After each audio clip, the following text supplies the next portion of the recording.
Good morning, good morning, good morning. Happy Monday, y'all. Good morning, Jordan. How you the first one on here? Normally James get the first comment. Good morning, Jordan. Hey, Cam. Friday was like a movie, yo. Friday, Focus Friday, the fun edition was off the chain, man. I'm still getting messages about Friday. Friday was so fun. Good morning, Q. What's up, baby girl? Hey, Amaya. Good morning, man. Y'all is on here today, yo. Monday, y'all. It's so much good stuff happening, y'all. When I tell y'all, yo, blessings on blessings on blessings on blessings. Good morning, Ari. What's up, baby? I see you on here being consistent. I know, Cam. Yo, it was so real. It was so much talent in Baltimore. Like, yo, we are not lacking talent. We lacking work ethic. That's it. Miss Simone. You better be preaching already. Already. Yo, Miss Simone. Good morning, Miss Trina. Hey, Miss Simone. Talk to me. Yo, I don't even think you ready, yo. All the stuff that you be talking about when you make sure that your brand is on point, make sure that whatever it is you posting online is a representation of you and what you want to attract and all that. Yo, we just had our meeting this morning with Dougie Fresh and them people, yo. He coming on. Like It's confirmed. The only thing we working out now, they gotta work with his schedule and stuff like that. But like, yo, they said as soon as they looked at the Instagram, they was like, yes, these are the type of people we want to partner with. Absolutely. And I'm like, yo, imagine if I was posting scams and all this other crap that people getting themselves into, then people don't know what you about. Oh, Miss Joni. I'm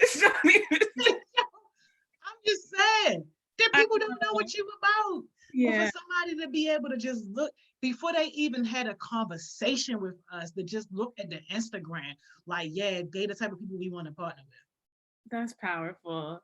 Like, That's a consistent message. Your why shows throughout all that you do on and off social media. All that.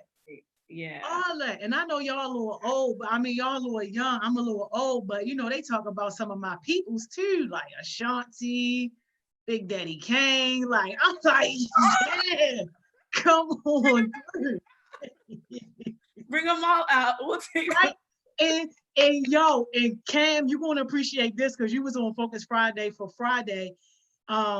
They asked if he did a challenge with our kids take up the challenge, right? Like, okay, well, what's the challenge? Yo, guess what the challenge is, yo? What?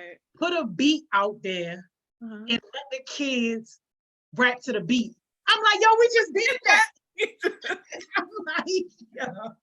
We ready. Like, yo, we already ready. Oh, like it's no shortage of talent in Baltimore. It's just a shortage of work ethic. If these kids, every last one of them kids was talented, yo, if they was really on their stuff every single day, man, they would be so far, yo. But it's keeping people focused and keeping people just in that healthy habit of working hard. But I'm like, yo, we already ready. Absolutely. That was Miss Joni. That is amazing. How you already thought of that, and then now look, it's already coming to fruition. That was the I'm super excited, y'all. I'm super excited. And right, our calendar for guest mentors is back out to like the second or third week in May. But I was like, yo, you let me know when y'all schedule open up and we can reschedule one of my other people. Don't even worry about it. Don't do them like that. Don't do them like clear everything. Don't even worry about it, shorty. We got you. We got you covered. You want 2 hours? Got you. Got you. Don't even worry about it. Good morning, Hardcore. Good morning, Amaya. Amaya said, Miss Simone. My baby. Yeah, uh-huh. Yeah, she finally stopped bluffing us. Yes, and she Finally stopped bluffing us. show the people. Yeah, Ari said, good morning, Miss Simone. Morning, Ari. And Cam said she knew I was going to start with the scams. Yo, I'm sick of these scams, yo. I know we shouldn't even waste our breath or time to just y'all. Yo, I'm sick of it, yo. And then now this blessing loom with the Cash App thing. You seen that one? Yeah, I did see something like that. You know, I don't be on social media too much, but when I go on there, I'm like, what is this? And then I keep Yo, that's the one where everybody put up $100, and when you get in the middle, you cash out at $700. who has $100 to be just Like, yo, invest that in your studio. yeah, Invest that in some books. okay. Put that in some product you go and sell. Like I mean, people really cashing out. I can't even say that people not making money because they making money, but that ain't how you make your money, yo. Like, yo, have some respect, have some dignity on how you make your money, yo. Like, don't stoop down to that crap. This is just a mess. It's just a mess. I just So, because I'm like when it sounds funny, it is. It just doesn't. I don't know. It just is. exactly, yo. Straight ghetto, yo. Straight ghetto. Yay, Miss Trina. Miss Trina, we miss you. We I really miss seeing all y'all. give everyone hugs, smother y'all with love and beautiful moments. Yeah. I can't say you gonna be rocking like how you was Friday. Man, I'm gonna be rocking. You have yo, Friday was like a movie, yo. I was getting my little life, yo. Y'all were in the club. It was like, hey, hey. Yeah. I was like, yeah.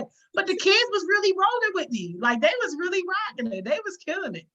I'm so happy. They Yeah, was definitely killing it. put Baltimore on the map. Don't let them sleep. Can't, man. Can't say everybody not gonna make money unless it doesn't end off. Yeah, the people that's next up in line, when everybody stop, one person, well, all those people gonna be out of $100. And the Right. person that was supposed to be in the middle gonna be really mad because they was supposed to get 700. I don't get see it's okay. It's okay. I don't even want to waste our success time trying to understand this.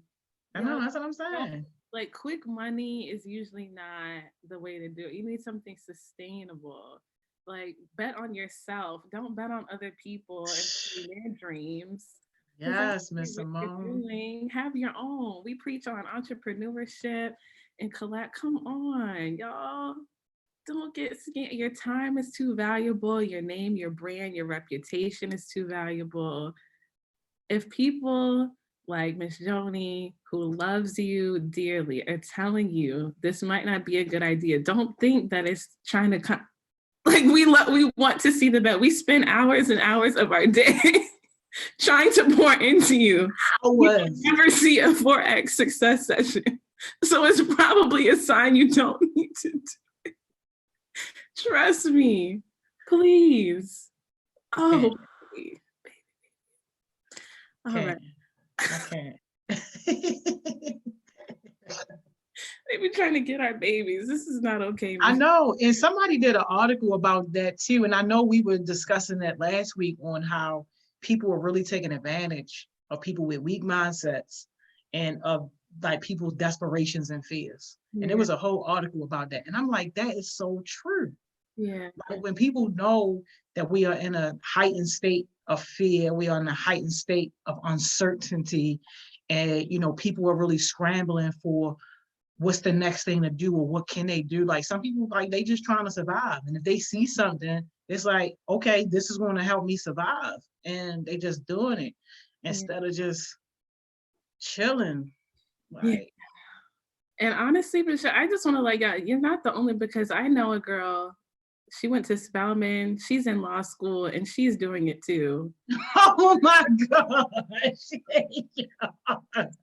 About some rich girl stuff. And I'm just like, there are actually a lot of people that I went to college with that started doing it. A couple of them went to jail. I don't know why. I think it was something with the 4X. And me and my friends are just like, we just know it's a scam. And people keep like, y'all, it's so easy to flash stuff and make it look good and tell you you're going to make all this money. But it's like, if that was the case, everyone would have been doing it. Like, please don't. Exactly. Embarrassing. They're just tapping into some part of like an insecurity, and we all have them, but don't let them get you because it's not cute. Oh my gosh. Not at all. Yo, Miss Trina said, wherever there's human suffering, there are going to be people profiting from it. Always. Absolutely. Couldn't Unfortunately. have said that better myself. Absolutely. No, no, no, no. That was too real, Miss Trina. Too No, real. don't fall for it. Please don't fall for it. Invest in yourself. That is Please, the y'all. end of the day, of the lifetime, of the century. Please, please. I know. It just be so hard for me because when I care about somebody and I really love somebody, it's just like, yo, why? And then you got people with a little bit of credibility promoting it too. So that don't help. Oh Like yeah, like you using your credibility to prey on poor people. exactly. That's Oh, exactly how they do it. Y'all, there's so many other ways you can get into the. I'm sorry, just you haven't heard anybody on the success session talk about all the guest mentor, all the people are successful. And do you hear them talking about some, oh, I almost cussed, some silly forex? You don't hey, hear them so if talking, y'all know Miss Simone almost cussed, y'all know it's real. please don't. Y'all know it's real. Forex, it's not a thing. It's not a thing. Michelle, I'm about to get into our topic for today before Yeah, what we talking about today, Miss Simone? What we talking about? I want us to talk about overcoming the fear of failure.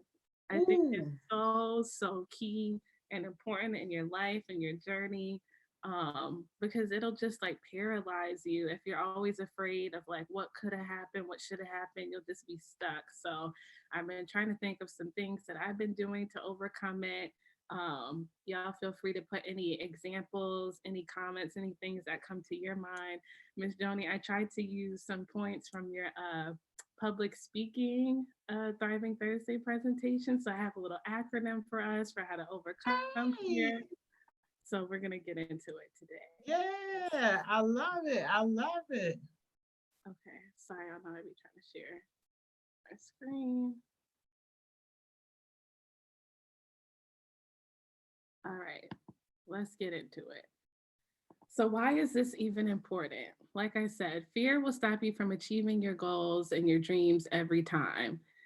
And it's like real because you're always like, oh crap, well, what if this, what if that? And then you just get paralyzed. And it's like, no, like, how can I get past this? How can I overcome this? Be forward thinking so I can be all that I want to be.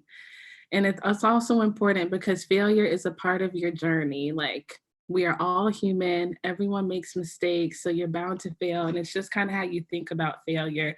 Don't think of it as like it's who you are. It's more of just like, this is a one-time thing, it happened, and how can I overcome it? And kind of like how we always say, embrace being uncomfortable. Like, this is kind of a part of that too. Like, I can't promise you it's always going to be easy and it'll feel like, oh, I'm good, I mastered this. Like, it's a daily walk and a journey. But the more that you just like lean into it, understand yourself, understand the things that stop you from like achieving your goals and how you can overcome it, the better you'll be for yourself and for everyone else involved. And then, you know, I'm sure everyone hears this cliche, but I think it's so important. It's not how many times you fall down, but how many times you get back up. Okay, y'all? Like, you know, it's something powerful and motivating in that story. And it's not even like how many times you get back up to, you know, we say quality over quantity, but like how rich you do when you get back up. Like, how are you really going to make the most out of this change and not let your past inhibit you from going forward to your future? All right, y'all. So here's my my little acronym. Okay. So step one to overcoming the fear of failure, you first have to overcome your fear, right? So these are some things that I've been trying to do day by day to overcome my fear. So the first one is F, focus on the positives. Like, I feel like a broken record at this point, but I'm gonna just keep pushing it so y'all can get it in your brains and your soul and your mind. For every negative, there's always a positive, you know? So telling yourself, oh, but what if this? But what if it actually works out? Or what if people laugh? Okay, but what if they're standing up and giving you an ovation? Like, there could always be something positive for the negative. So really try to focus on that, especially when you're getting in those moments of doubt. Then you got to encourage yourself. It kind of goes to the positives too, and the affirmations, like speak life over yourself. I can do this. I am powerful. I am born for a purpose. There are things that will only happen in the world if I do them. Like, I'm smart. I might not be where I want to be, but I'm sure not where I used to be, you know? So, like, say those things over yourself, kind of pump you up, give yourself a pep talk so you can go forth and conquer. And then you got to allow yourself to achieve your biggest, wildest dreams. You're the only one that's going to stop you. So, like, you know, we always say if your dreams don't scare you when they're not big enough, and that's good. You got to visualize, but you also got to allow yourself to do it. You got to see yourself, walk into it, visualize it. You got to overcome fear, or else you'll never get to your biggest, wildest dream, because there's going to be parts where you feel scary. So don't allow fear to give you permission. Give yourself the permission you need to achieve all that you want. And then the R is so key. Remember your why. This one really gets me, y'all, because a lot of the times we're getting in our own head. And fear, that's the thing, it like tricks you getting in your own head, but your why should probably be bigger than yourself. And when you can get outside of your own head and remember your why and remember your purpose is bigger than you, it kind of like, it can scare you, but it also kind of empowers you to remember, like, hey, this is for other people, for other generations. Like, I don't do this.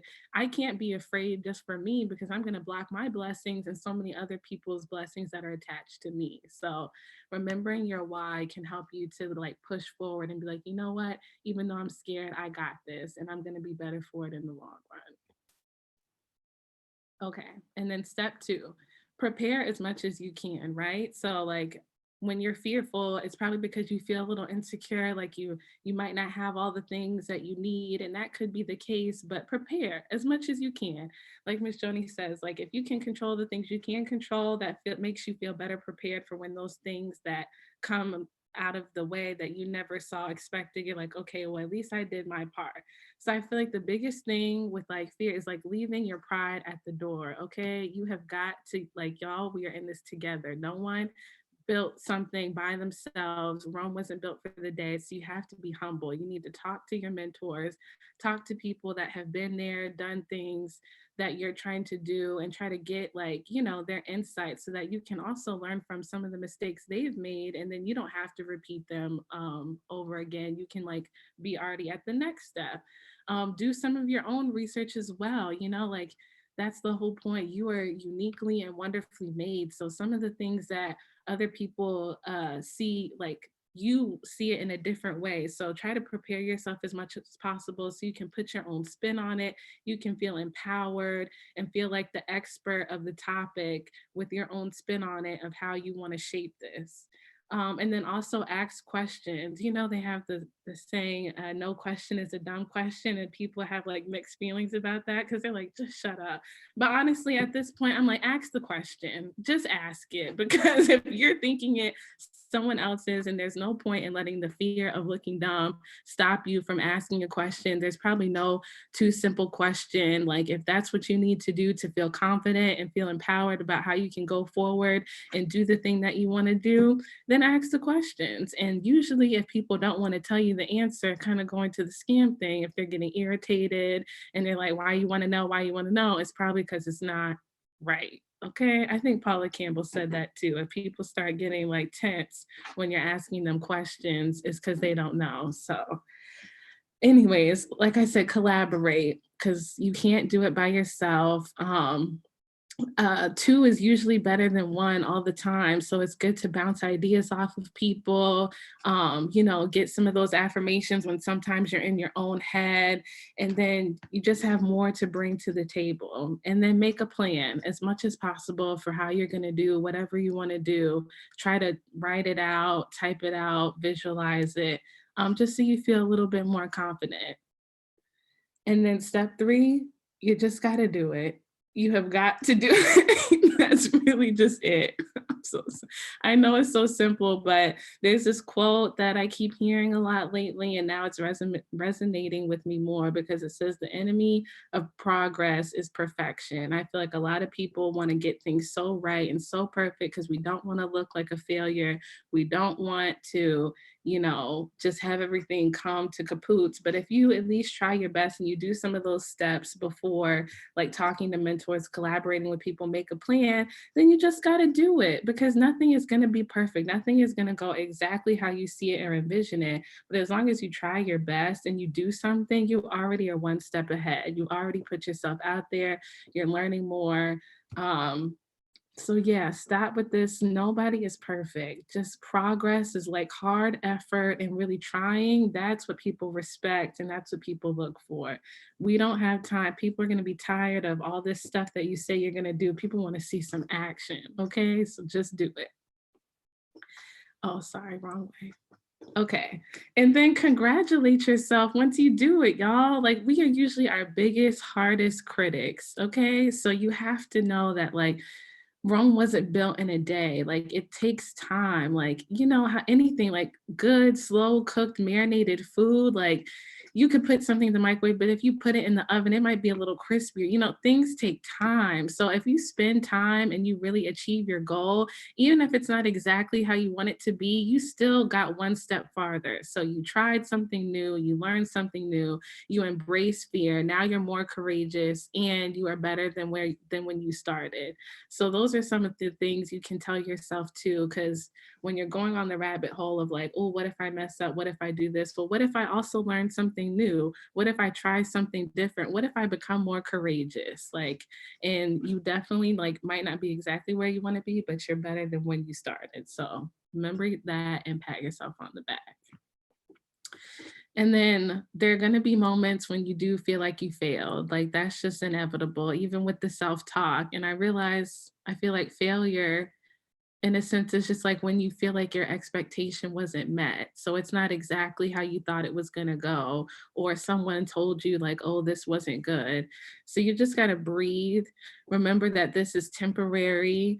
Like, this is not going to last forever. God willing, you have a lifetime ahead of you. You'll probably do way more things that you're successful at than the things that you failed at. And people will remember the successful things more than they will the failures. And if there are people around you that always want to bring up your failures, you already know the motto. Okay. So just remember, it's temporary. Like I said, so much stuff is going on in the world that like no one's going to be that focused on you. I'm so sorry. They're going to be like, oh man, they might talk about you a little bit and then they'll be on to the next thing. So just remember that maybe the situation failed, the event failed, whatever it is, but you are not a failure. That is like the biggest thing you need to take away, that this is just one temporary thing, one moment in time, but that does not make me who I am. And it definitely won't make you who you are if you ask yourself these 3 questions, and really try to do that self-talk and self-reflection to feel like, okay, how can I bounce back from this and come back even stronger? So why do I feel like I failed? That one is a good one, because a lot of the times it's just other people's expectations. Not everyone's supportive, but do you feel like you did a good job? Do you feel proud of yourself? And you really put your all in something, then believe in that. And ask trusted mentors and stuff like how you can improve and do better. But the second question is good too. Like, what did I learn from this? Because there's always something to learn in every situation. Like, you have to be a forever learner, forever growing, self-reflective, and just think about what you can do better for the next time and really try to hold yourself to that and stick to that. Okay, so then always remember, like I said, no one is perfect and sometimes failure is bound to happen. But it doesn't mean that that's where you have to stay. Like no one is like really, really great at everything. There's going to be some things that you're not good at, but you try and you learn and you grow, and then you do become like better at it and the expert at it and the master of it. Like I said, don't allow others' expectations of you make you feel insignificant, because I feel like that's a lot of the times where you start feeling like a failure because you might not get that applause or people might start doubting you. But throw that out the window. If you remember your why, you know what you're doing, you're asking mentors, then you're not a failure. You're doing good stuff and you're growing.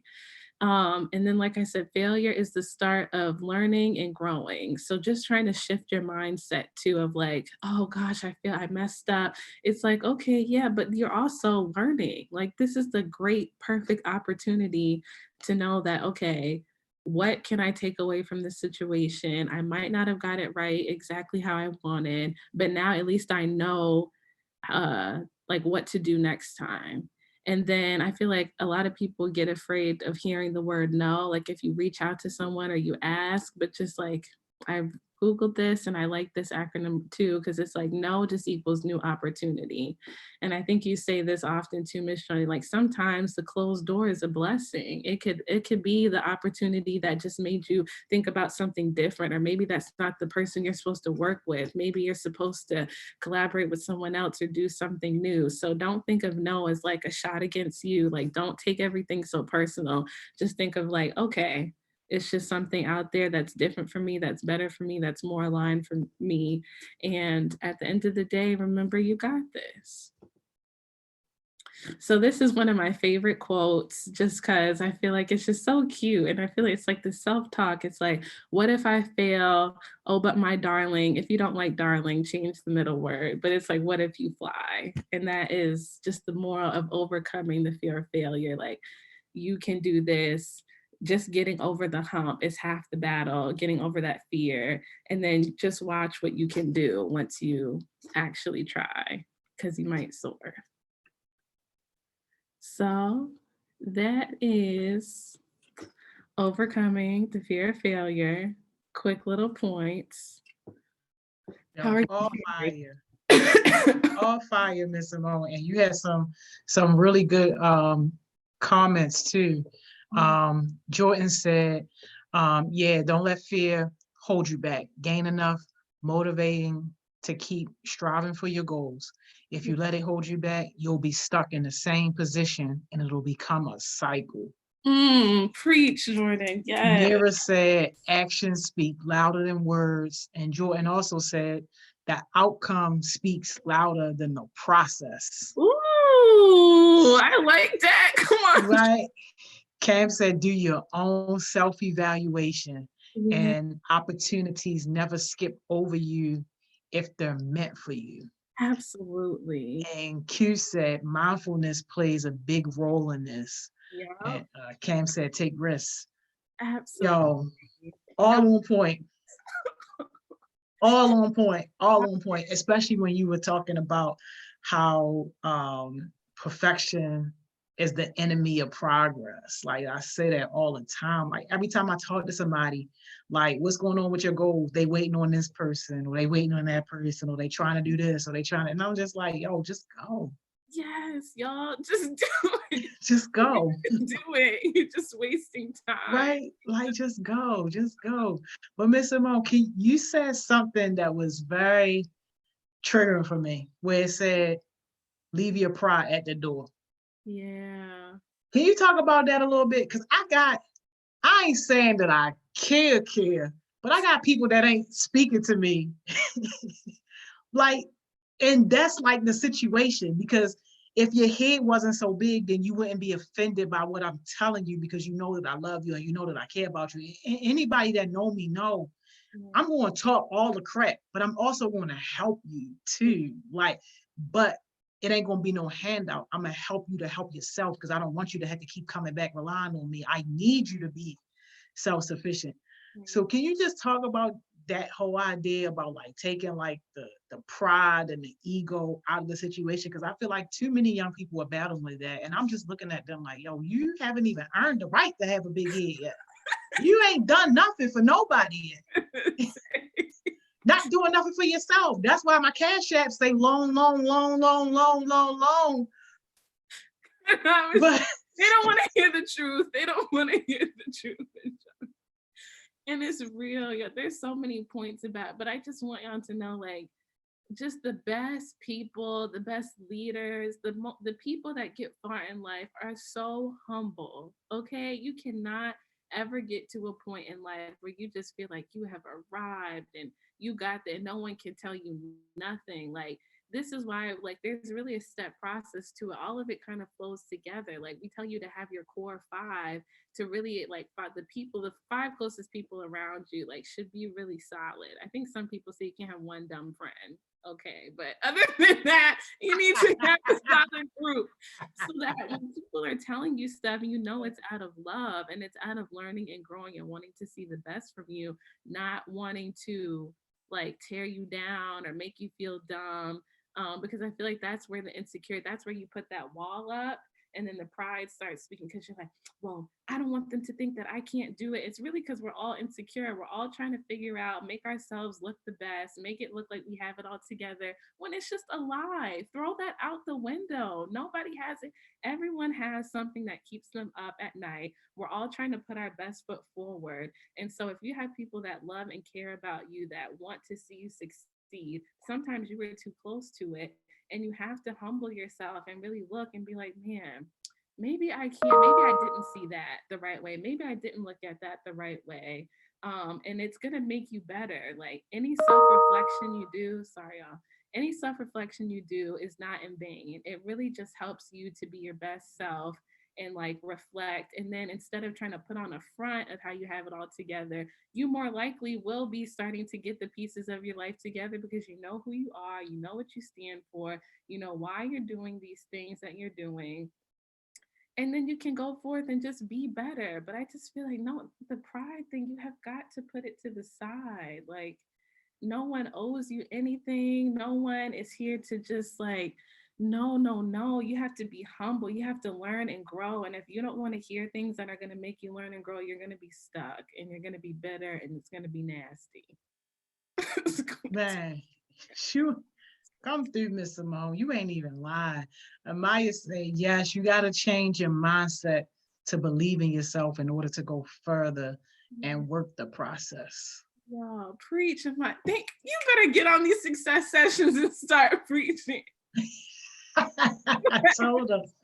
I told her she'd be bluffing. Yeah, come on, all of y'all have so much greatness inside of you. And so there's no reason to feel like you won't succeed and you won't be supported. There's so many people around the HeartSmiles family and team that want to see you succeed. And if we tell you something that we feel like might hinder you, don't think of it as like, oh, they're not supporting me, they don't want to see me. Think of it like, I wonder why they, like, are telling me this. Maybe there's something I don't see. Let me do some self-reflection. Come back. Like I said, ask more questions. The biggest thing you can do in life to set you back is start assuming. Okay, assuming is going to mess you up every time, because you're going to start telling yourself this whole narrative in your head that's a lie, when you didn't even do the facts and research to really see if what you're telling yourself is actually true. So ask the questions. If you feel hurt, you feel some type of way, you don't really understand what the person is saying and where they're coming from, ask them, can you explain it a little bit more? I know it's hard. Everyone hates the vulnerability word, but it's okay to be a little vulnerable. Like, it hurt my feelings when you said this about me. I really want to understand where you're coming from with this, because you were someone I care about and I value your opinion. So can you let me know why you think that? Yeah. No, that's great. That's great. What would you say for the new people joining us, Miss Simone? Because we got a couple of new people that's on, right? And these are some people, they not necessarily new to HeartSmiles, but new to success sessions. And I've been telling them for a minute, like, yo, get on these success sessions, get on these success sessions. Yeah. People like, I don't have this, I don't have that.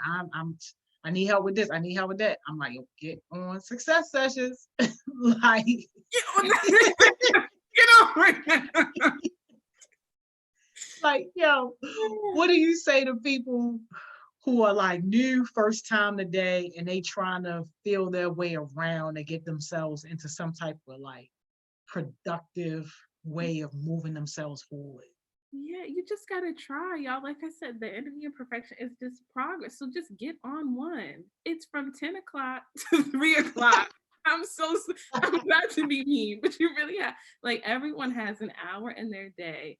Figure out your schedule, what works for you, and be committed. Like, I'm gonna get on the success session, and not only am I gonna get on, maybe the first day you can be a bystander. You could just feel it out, see what it's like, do a little listening. The second day, you need to be in the comments. Everyone has something value to say. Get over the fear of what if I look silly in the comments? What if everyone looks silly? We all look crazy at times, but at least you're putting yourself out there. You're making yourself be known. Like, don't like try to be thoughtful with some of the things you say. Obviously, like, this is a part of your self-reflection. Just don't go willy-nilly and not adding things of value. But you belong at the table. You deserve success. You deserve positivity. So just embrace it. Even if it's just a simple, hey guys, how you doing? I'm new to success sessions, but I'm fired up and I'm ready to add knowledge.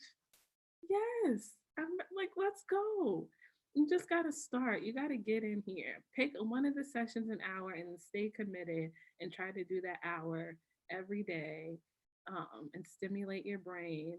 And if you think that there's something that's missing, I say it all the time. My session, you are always welcome to come on here and talk about some things. We can brainstorm if you feel like there's a piece of the topic that was missing, if you want to go deeper. I want y'all to have all the opportunities to just excel and succeed and get out there. So let's go. Because at this point, Exactly. it's on you. Yeah, exactly. And we definitely love the suggestions on who should be guest speakers. Like we had a heartbeat, hound me down. I want to be a city council person. I want to do this for city council. Da da da da da. I want to see how to get in the mayor's office. I had a city councilman on Friday He was talking great. about all that, and that heartbeat didn't even show up. Didn't even show up to the conversation. And I'm like, yo, come on, man, at least do your part.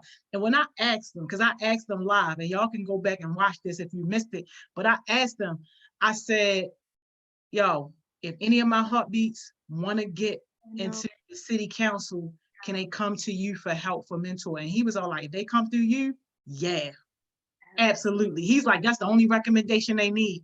That's exactly what he said. And he gave out his phone number, his cell phone number on this live. yeah, And I'm like, yo, that's what I mean when I say I'm not going to do it for you, but I'm going to open the door up for you. We're going to get the door open, but you got to at least show up. And I'm just like, yo, don't hound me down about something that you want to do and then don't even show up. yeah. I was watching that because I was like, yo, I'm like, let me start sending my email to these. Right? That was so powerful. You don't always see government officials so transparent, open about the fraud. Like, that was the first time I felt like I really understood what a councilman does, how he Yeah. shape it. If I wanted to be that, this is exactly the pathway. Yeah, exactly. Right. And then we about to have Dougie Fresh on here. So if anybody that say that they are artists and they want to rap, they want to be in the music, this man is a legend. Y'all might not be too familiar with his music and all that, but it wouldn't be no rap hip hop if it wasn't for him. This man is a legend, a living legend. So if anybody that say they want to do music, if they not on this one, then I already know you bluffing. Yeah. I already know you bluffing. Don't say nothing else. Don't send me no songs. Don't send me no look. Don't do nothing. You Don't. missed that one. You the bluff, the biggest bluff ever, man. Yeah. Please don't. Like I said, ooh, don't lie to yourself. That's Yeah. don't lie to yourself. Yo, don't lie to yourself, yo. You can lie to me all you want. I know. I know the truth. You ain't like Miss Simone said, don't lie to yourself though. Lamar said, hey, be a goat like me. Yes, Come on, Lamar. this man done started his business. Lamar, He been with us. He been with us not even 3 weeks. This man been with us. Soon as he got turned on, yo, to what we was doing, he been showing up every single day. I connected him with a hairstylist down in Atlanta. What I didn't tell him was that she went down to Atlanta to do celebrity hair. But yeah, so like he got a nice little connect and don't even know it. But yeah, he getting his hair products, the wavy Come on, stuff baby going Mark. on. Yeah, right. Been working on his stuff. Been showing up to everything, yo. Been showing up to everything. Like so far, been consistent. We'll see what the 6-month time frame say. But as of right now, absolutely. Brandon said, Brandon said you must be willing to listen to others if you want to better position yourself. Absolutely. I could not agree anymore. Absolutely, Brandon. And Cam is saying that she liked the councilman, Yissy. He was a good speaker. Dante said, where can you find the live with the councilman? Sounds interesting. That was it's on here, it's on YouTube. It was our Friday session. And all of the guest speaker times are at 11 o'clock. So it start at like the 1 hour mark. So that's where you can find that one. You're gonna like it. It was good. Y'all, like, to me, I'm Yeah. like a leader. Yeah. Lamar said you gotta take these opportunities. Yes, please. Yeah. And she said Lamar, he been researching a lot. Yo, that's what I'm talking about, yo. Good. This just the beginning. We get your juices going, but what you do after you get off of here, that's gonna make or break your whole entire situation. Absolutely. And Michelle, can I touch on something too? Because Please. know, like, you got to show up for the opportunities, and then it's so key, like what you do outside of the sex sessions too. I don't want y'all getting caught up, and then I think we did or being someone's favorite, only showing up when Miss Joni is around. You need to have your personal brand. You need to be working on your goals and everything, whether anyone's looking, clapping, giving you praise. Like, those are the moments where you really start pushing yourself ahead of the game. Don't just show up to be noticed, to be recognized, to have the title of a leader. And then when stuff really starts coming to light, where's your product? What are you doing? And then there's nothing there. You need to be pushing, motivating, investing in yourself all the other hours that were not here in your face. So I just wanted to make that point and make that key. Yeah, that's a great point. Yeah, like, it's so important. It's so important. We're not here for show. We're here for real opportunities and success. So I want y'all to be empowered. Even if we're not around, not in your face hounding you, you got to have that internal motivation, like what's going to help and push me forward. Man, tell it, Miss Simone. Tell it. Anybody could be a business owner. $25 to get you a business, but what you gonna do with it? like that's the thing. And our guest mentor for the day, I'm excited to have her on because she's the person that your business goes through. Like, say you wanted to start a business today in Maryland, she's the one that approves that paperwork and gets that stuff going through. So like, ain't no businesses, no nonprofits started without like her department at the state. So she's going to come and talk to us. And I remember one of the things that she told me before, she was like, 90% of the businesses that are started, this is the businesses that are started. People saying, yes, I want to start this business. They go downtown, they pay that money, they start this business. 90% of those businesses don't even operate. How crazy is that? What does that say? That says that it's real easy to get motivated to start your business. It's real easy to be motivated to go downtown, pay your little couple dollars, actually start that business. But doing the work to operate that business, it's only 10% of us in the game. That's crazy. That actually blows my mind. That's crazy. It just shows, like, it's so easy to talk a big game, but I don't think people really want to work, y'all. Like, people don't want to go hard. They don't want to get off there, but you don't want to embrace overcoming failure. You got to try. You don't want to be humble and ask for help and question if you need it, because that is how you get far. You don't want to collaborate. That is wild, Miss Jones. Yo, it's crazy, yo. It's crazy, yo. 90%. That's why I say $25. Go ahead, start your little business. That don't mean nothing. I'm no longer impressed by that when somebody say, yeah, I got a business. Yeah. Nah. Let me see what you're doing. I was gonna say, in 5 years, let me see. Let me see what you're doing. Then okay, maybe. Yeah, Cam, that work ethic. Yeah. No, that's what we say all the time. That work, that's what it's a shortage of, work ethic. And particularly work ethic through difficult times. Like everybody want this overnight success. You can't put your success in the microwave, yo. How it works. Success is going to be on like a slow cooker.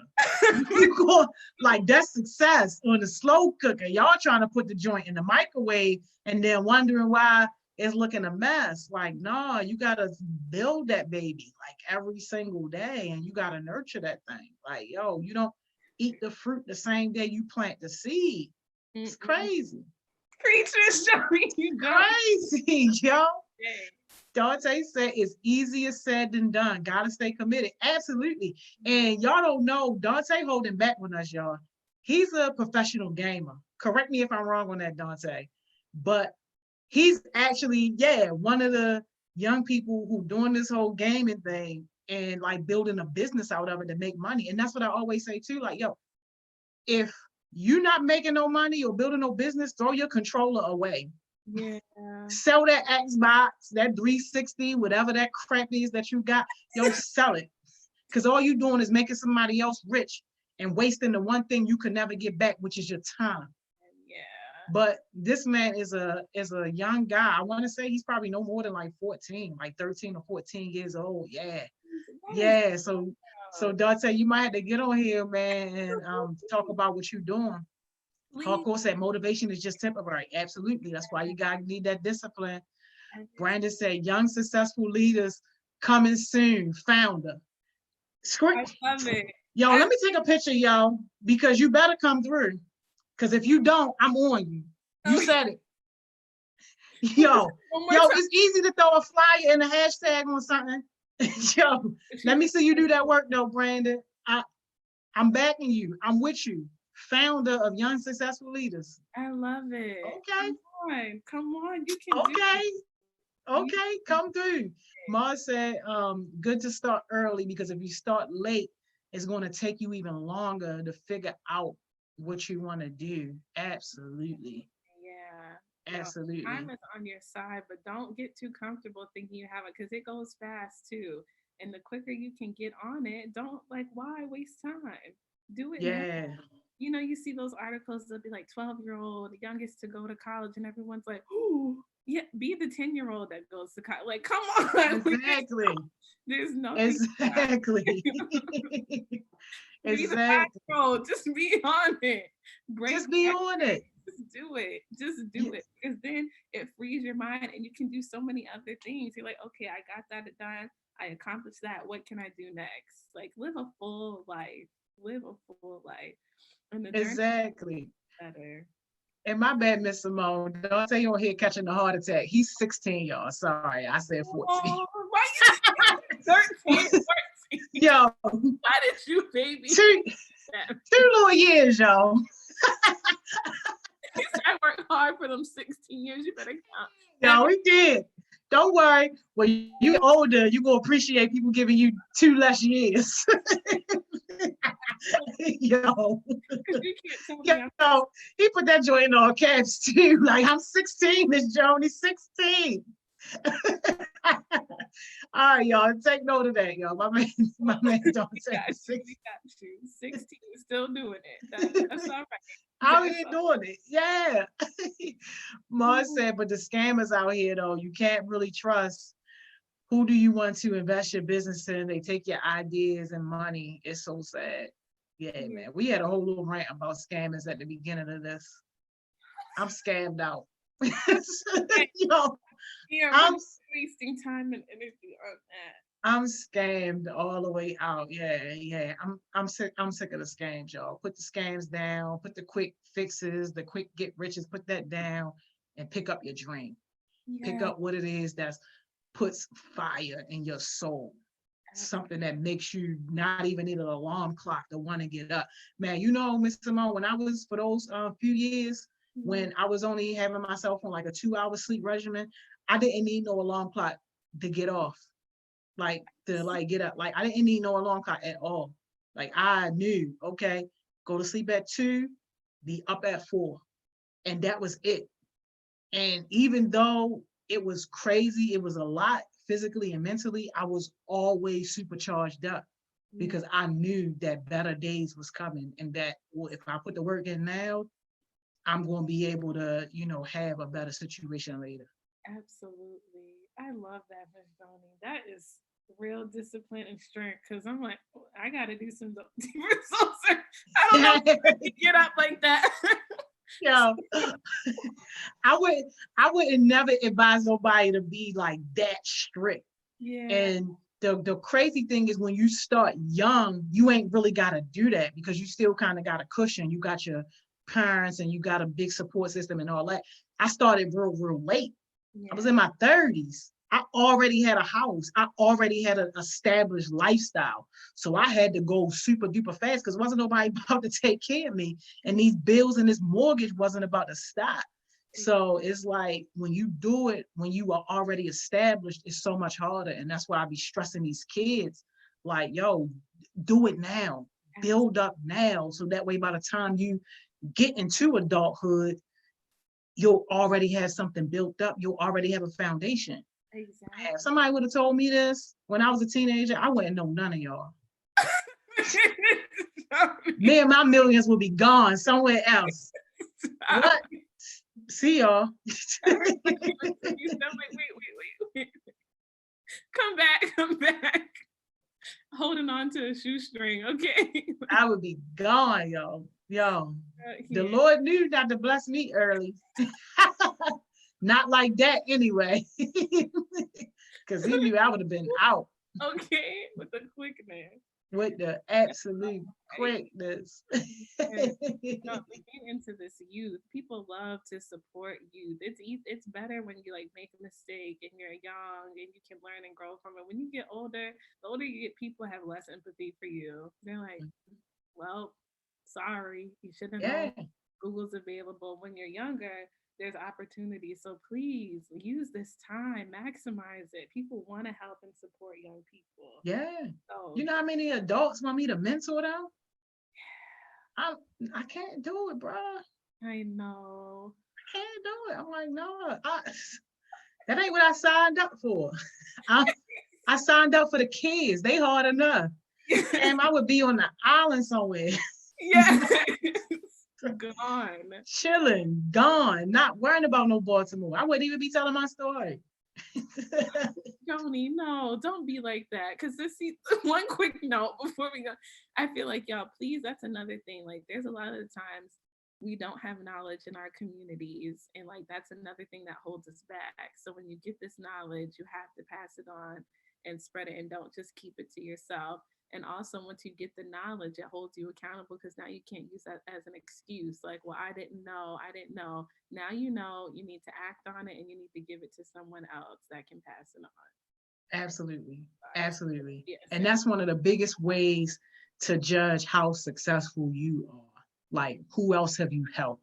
Who else have you helped that makes successful? Even if you're not far along in your journey, it's still some nugget of information, some jewel that you can pass on to somebody else who is, lagging behind you. Yeah. Oh, absolutely. Hey, Naya. Hey. Man, Miss Simone, we are almost out of time, yo. This time be going by so fast. So quick. It's a shame, but I love it. We be here all day, so I'm like, see y'all tomorrow. Right. Yo, right. You're gonna get these jewels. We're gonna be all right. Gonna be good. Be good. I'm really excited for our next guest though. Like, she really gonna bring the heat. Y'all gonna appreciate her. Y'all really gonna appreciate her. Do my split screen, have my work. Yes, success. Every time I'm like, okay, Simone, stay focused, but they be so good. Man, listen, you ain't gotta tell me. I already know. I can't wait. This one with Dougie Fresh is coming up. Yeah, I can't wait for that one. So hopefully, depending on their schedule, they're gonna be here one day this week. So we're gonna replace it with somebody that we already have for either a day next week. So that's going to be a very, very interesting session. It's actually going to be Dougie Fresh and this doctor in New York that he's collaborated with. Oh. Yeah, they got this whole situation like now that like coronavirus is going on and all that stuff. Dougie Fresh partnered with them to do this song that's encouraging people to like wash their hands and all that stuff like that. Like it's really cool. It's really cool. So he's going to come on and talk to us about that and all that stuff. And we just going to chop it up with him. I can't wait. I can't wait to. All of the artists, please. This is the time to shine, y'all. Please Yo, don't leave this opportunity at the door. what? Wish they would have got your autograph now. Okay, this is the kind of mindset you need to be on. Man, super excited. What's your jewel, Miss Simone? What you leaving us with? I was thinking that too. Oh man. I think I'll just end with the quote that was in the slide. Don't let perfection be the enemy of progress. Like just try, get your name out there, and then once you try, have that same discipline and motivation throughout. And don't Yeah. be humble. Yeah. Well, thank you so much, Miss Simone. That is amazing. We'll see you tomorrow at 10 o'clock. 10 o'clock. I'll see y'all. Have a good day. All right. And I'll see y'all right back in 5 minutes at 11 with Miss Tonya.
Hey y'all. We are back. Got Miss Tonya coming up next, y'all. I'm super excited about this conversation. Miss Tonya works at the State Department.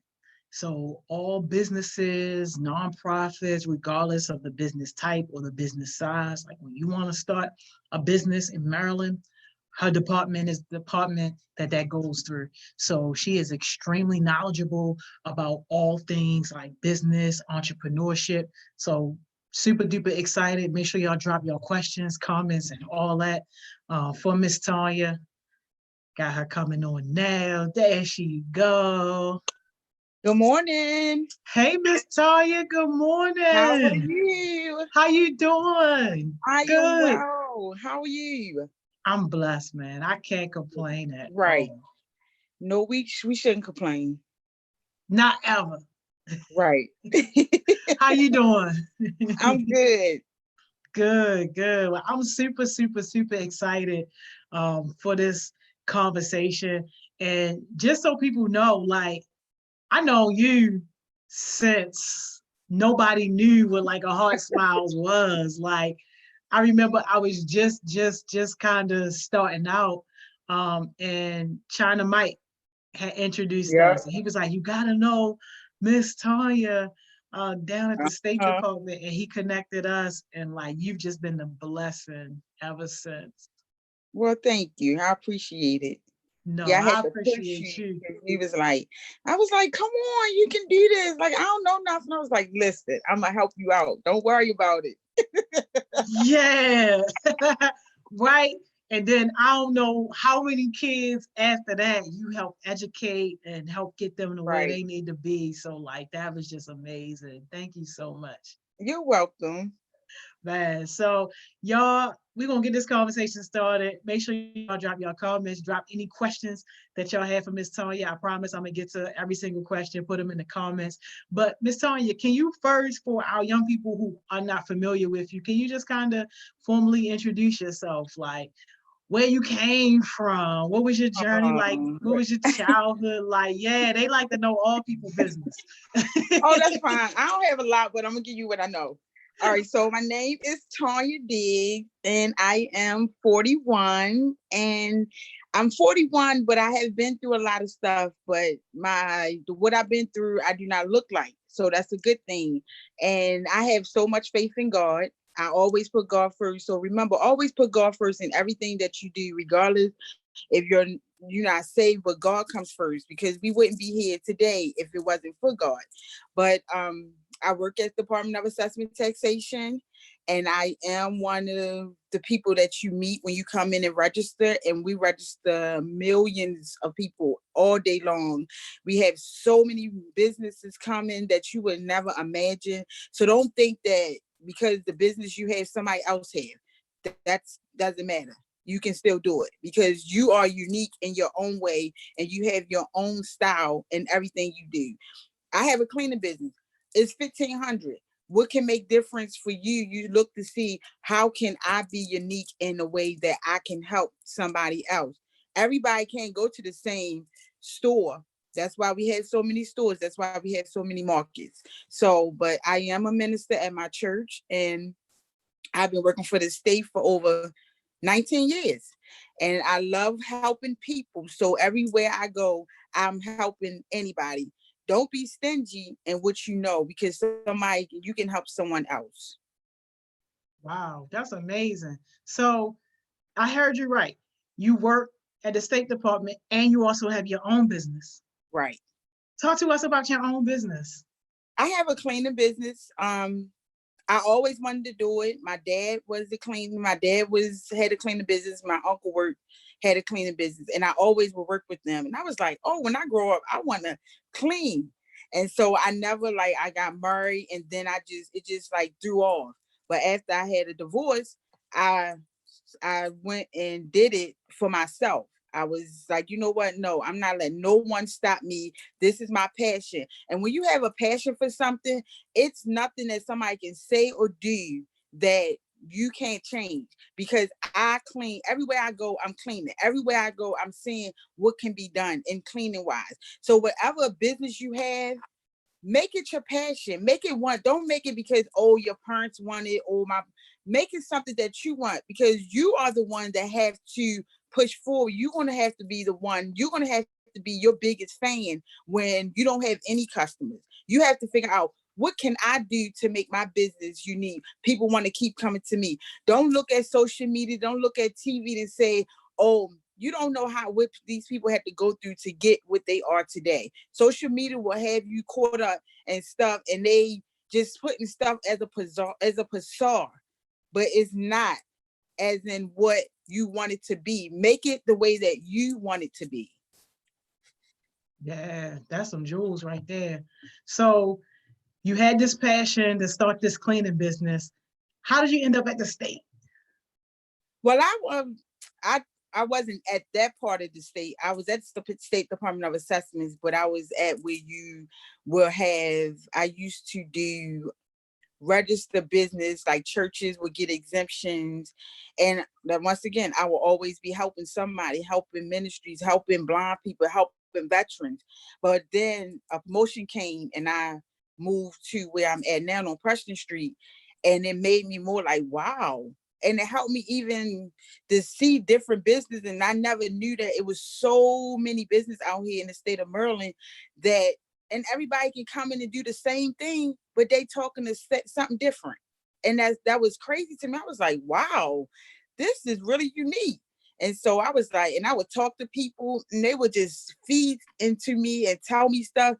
And I'm like, you telling me stuff and you don't even care? And it was like, no, I'm not being selfish, because guess what? You can take that and change it around for your own benefit. And when you got to get people in your life that benefit to you and is going to help you and not take from you. I went to a class, me and my dad went to a class, I think, in Hanover, Maryland. I met this couple, they had a cleaning business. And I was asking her, and she was just feeding me, giving me something. I'm like, you don't even know me. She said, it's not even about that. It's just, I see potential and I want to feed it into you. And when somebody that, don't take advantage of that. Grab hold to, if somebody's taking you under their wing, grab hold to it, because they helping you for a reason. Yeah, no, that's amazing. That's amazing. And I think that's especially important because we have a young audience. So this whole idea of entrepreneurship, I know you said that, that was something that you passionate about, definitely something that you wanted to talk about. You are extremely knowledgeable and it's something that you deal with every single day. Can you start at the top for us in terms of entrepreneurship, like a young person that wants to start a business? What should they be thinking about? What should they be doing?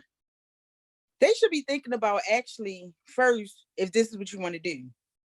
Not because, oh, my girlfriend or my friend, they selling nails, or they doing nails, or they doing hair, or they selling hair. Is this something that you really want to do? Because really, when the money don't come, are you going to still want that business?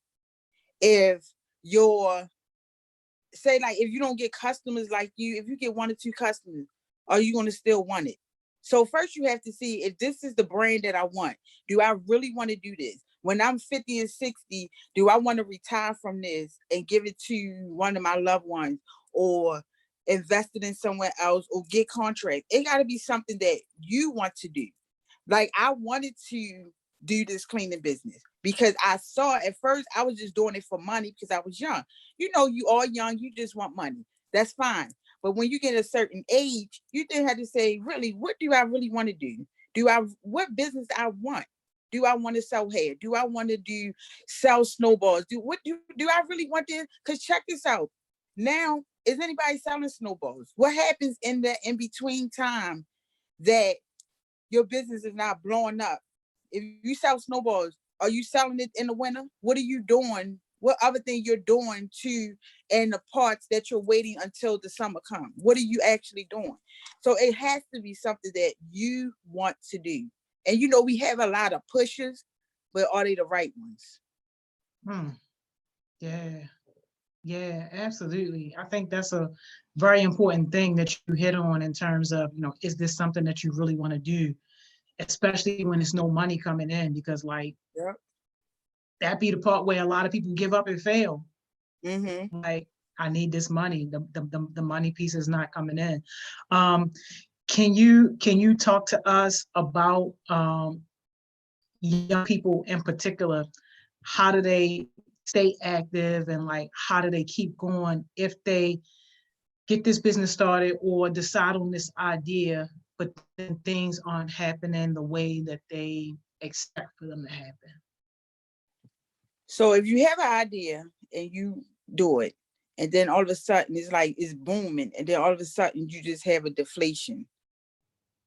Really, it's life. But at the same time, you can say, well, what can I do? Why did it deflate? What is happening in this time that my business is not blowing? What did I do, or what can be done better? Or your advertising may be slacking, or you just like your advertising could be anything. We got so much stuff that we can advertise, especially in this time of this COVID-19. Yeah. Advertising can be booming. And don't think for a moment because you can't go out to the house or you can't do something. Don't think a moment, oh, ain't nobody gonna call me. See, you already put that in your mind. So then no one is going to call you or no one is going to reach out. When you put something out about your business, look forward to getting a lot of response. Even if you get one or two, because that one or two may know somebody else and know somebody else and know somebody else. And they talking about this person, they talking about these youth that, oh my God, they got a business. And they got good customer service and everything. And look at this. Oh, I want to help them. I see something in them that's I can push forward. So don't think in your mind because at this moment, and this is an opportunity for you to advertise like nobody's business. Because guess what? When they finally open up the state, open up this world, you ain't gonna have time. Because everybody gonna be wanting to know, how can I help somebody? How can I do this? How can I do that? But if you already have it in place and advertising every day, all day, you ain't gonna have no problems when we open back up. If your business is considered something that needs to be open, your business may can be considered now to ship something out to somebody. Or maybe you're like, you know what? How can I offspring my business? Maybe I can do something else that I could do an online store and I can ship. You still doing something with your business. Yeah. Yeah, no, that's good stuff. So what's the official process for a young person who is like committed on the idea and they like, okay, I'm ready to actually register my business? Like, what's that process? Well, the process is first get your name. Make sure that that's the name you want. And get some meaningful name. You gotta know when you see it, oh, I know about this person, or I know. And you just go for it. First, you start with us. You start with registering your name. Don't do no business cards. Don't get no EI number. Start with us. Because we have had several people come in. They have trucks, they have cars with business name, and then you can't use it because somebody has it. And it's not our fault. They just get so much. They thinking you get an EIN number first, you register. Not true. You start with the state of Maryland on 301 West Preston Street, room 801. That's where you start because you have to make sure your name is available how you want it. And then you go and do everything else. We are the number one people to start with all the time. But a lot of people get so much mixed information and, we get a lot of the back end, but it's nothing that we can do. Wow. So you mean to tell me somebody could have their business started, got clients, making money, bought merchandise, and then come to y'all and can't even use that name? Yep. Yes. And we have Wow. had it. And someone came, he had a trucking business and he was devastated. But it's like, it's nothing, we can't do nothing. Even if you put a letter or a number, you then have to do all of that over, go backwards. But we are the number one people. Like, don't let no one tell you that, no. You can go through an attorney or anything like that, but we are the number one people that you need to come to when you register any business in the state of Maryland. That's our department. Wow. Okay. And is it a resource that you can share with young people where they can like check their business names to see if it's available before they come down there, or should they just come down there? No, you can always call at 410-767-1330, or you can go on our website at www.dat www.merlin.gov and just put the name in and they'll come up, and everything that's on our website is registered. So if you see your name as something and then that's your name, you add a number or a letter to it. But other than that, if you see it, maybe you might want to change it because you don't know how that may conflict with your name. And you don't want to conflict, especially if it's something that you really want to do or anything like that. You don't want to conflict at all. Yeah. So for examples, we got a business, Cam. Her business is Chaos Smoothies. So if she goes on that website right now, put in Chaos Smoothies. If it comes up, then that's a bad sign for her. That means somebody done already got that name. Yes. Sheesh. Yep. Sheesh. Okay. Okay. And the alternative is to put a number or a letter or just change it completely. Right. A and the doesn't count. So we can't say A, K, and K or the K and K. You have to say K and K 2 smoothies, or you can't say A. You can't add an A in the front or the, because that doesn't. So it can't be the Chaos Smoothies. No. Or a Chaos Smoothies. It has to be 2 or 4, like that. Got you. They asking me to put that that website in the comments. Ms. Tonya, can you tell me that website again so I can type it in the comments? www.dat.merlin.gov.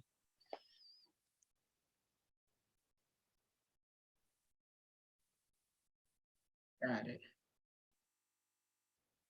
All right, I just put that in the comments so you can. This is some good stuff. Like this is some great stuff. Like what's been like the craziest situation like that you dealt with in terms of somebody coming to try to register their business and it was just like it was nothing that you guys could do to help the person?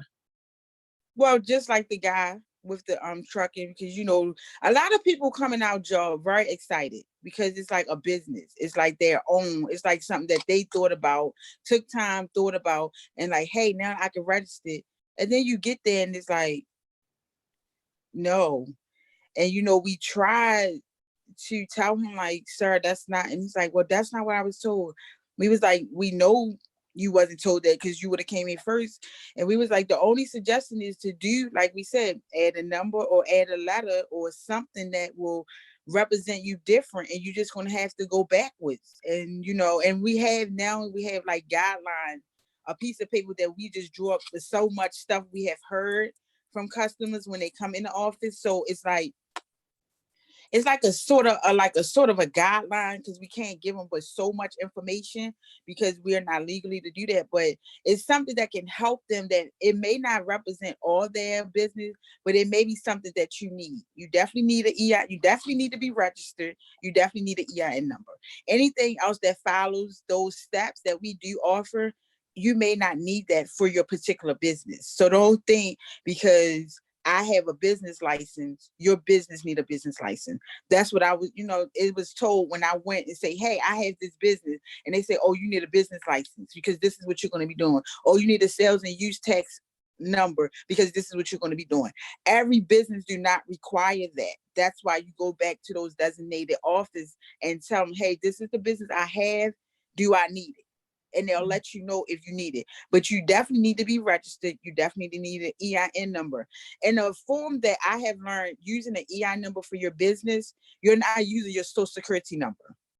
That EIN number represent your business, opposed to you throwing out your social security number. And because your social security number is a very private number that you don't want to be hanging around, especially when you're doing business. Yeah, no, that's great. Cam said, what's the biggest hardship in your job? When there's a lot of people and everybody want to talk to you at once, and you try to help because we give great customer service, but you try to help everybody. And when you know so much, everybody want to come to you. And I know my job. Like I know my job when I'm not there. Anybody can ask me something and I can tell them everything, how to get through the website. I can tell them that.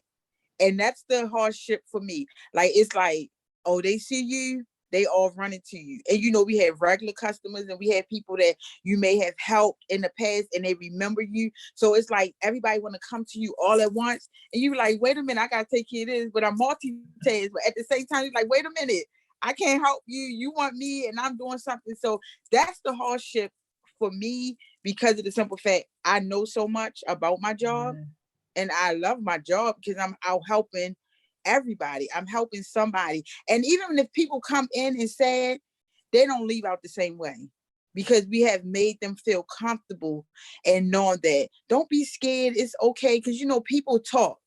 Oh, you're scared. They mean up there. No, we trying to help you. We want you to know, but don't come and telling us what you know. Let us help you that can help you further, that you can help somebody else. So I feel as though that's my hardship, because I know so much. The gift and the curse. Right, exactly. This is a great question. If you could have another job, what would you be doing right now? And would you ever do your business full time? That's a great question. Yes, thank you for that question. That's a good question. I thought about that. Yes, I will find another job that I can help people. It seemed like all my life, like I worked at Roy Rogers, I worked at Dunbar. So it's like my job has always been some sort of helping Dunbar somebody. High School? Yep. So I was this office secretary at Dunbar. So and then that's when I got my state job in 2001. So I'm always somewhere helping somebody. So I will find another job that I can help people in some sort, even if I'm not communicating with them face to face, but I'm communicating with them through email and communicating with them through phone. My job will always be consistent of a customer service job, because I have a heart to help people. So I would never take that away from anybody, because like I said, people come in your path all the time that may need just some guidance. And yes, I will make my job, my cleaning business one day will be full time. But at this moment, it's just, I'm not doing that right now. But I do have business, but my cleaner, yes, absolutely. You're going to know my name. I'm going to make sure of that. Trust, you're going to know who I am. You're going to know the smile. You're going to know this person, this individual. You're like, oh, I remember her. Yes, you're going to know me. That's what I'm striving to do. Yeah. And you know what? You kind of actually hitting on something that we talk about a lot, which is when we are talking to the young people, especially the ones who want to start businesses, like how important it is to start now, like while you're young. Because once you get older, like you can't just give up everything, because it's like you established now and you got bills to pay and you got priorities and you got responsibilities. So it's not like, oh, you can just stop everything to chase this dream. So can you just talk a little bit about, about what your thoughts on that? And let's just say if this was like 25 years back, like would you have done something different to start that cleaning business at 15 or 16? Well, actually, I wanted to be a CPA. When I was in high school, I wanted to be a CPA. I stopped at taking the test. Like when I went to Lake Clifton High School, and the class that I was in, the office that I was in was the Academy of Finance, and I wanted to deal with money. But when I got out of high school, I was like, oh no, I don't want to do that. I need to find something else. And that's when I started working with my dad and them, trying to see, because they had contracts in Maryland, out of state, like they had that. And I'm like, Dad, I don't know how much money they're getting, but I know they're getting something, because, they just giving me little pointers here and there. But yes, start out early. Like, even if you have to be 18 or older to start a business. But at that moment, if you're 15 or 16, don't let that stop you from thinking about what you want to do because you're in high school or anything like that. Don't let that stop you from thinking about what you want to do. And you should start out early, because guess what? When you're 40, you're like, you know what? I want to do this full time. And you're gonna already have your resources, you're gonna already have your name gonna be established, people gonna know about you, and they like to deal with people that have establishment meaning you've been over 3 years in your business. So you got some type of stability. If you're starting out early, you may not get contracts, you may can, but at the same time, start building. You build up to where you want it to be. And like I said before, do it because you want to do it, not because nobody else. You have to do stuff that you want to do. I know we hear a lot of stuff on TV. I know we hear a lot of stuff in people in our ears, but get that mentor that's going to push you. Get that mentor that's going to help you along the way. Even if your mentor don't have a business, but they can't not, that doesn't mean that they can't be your mentor.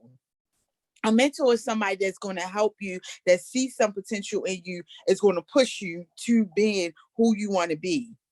And we all need mentors. I don't care how old you are. We all need mentors to help us. We need somebody outside of your family. We need somebody that we can talk to, personal, business, anything.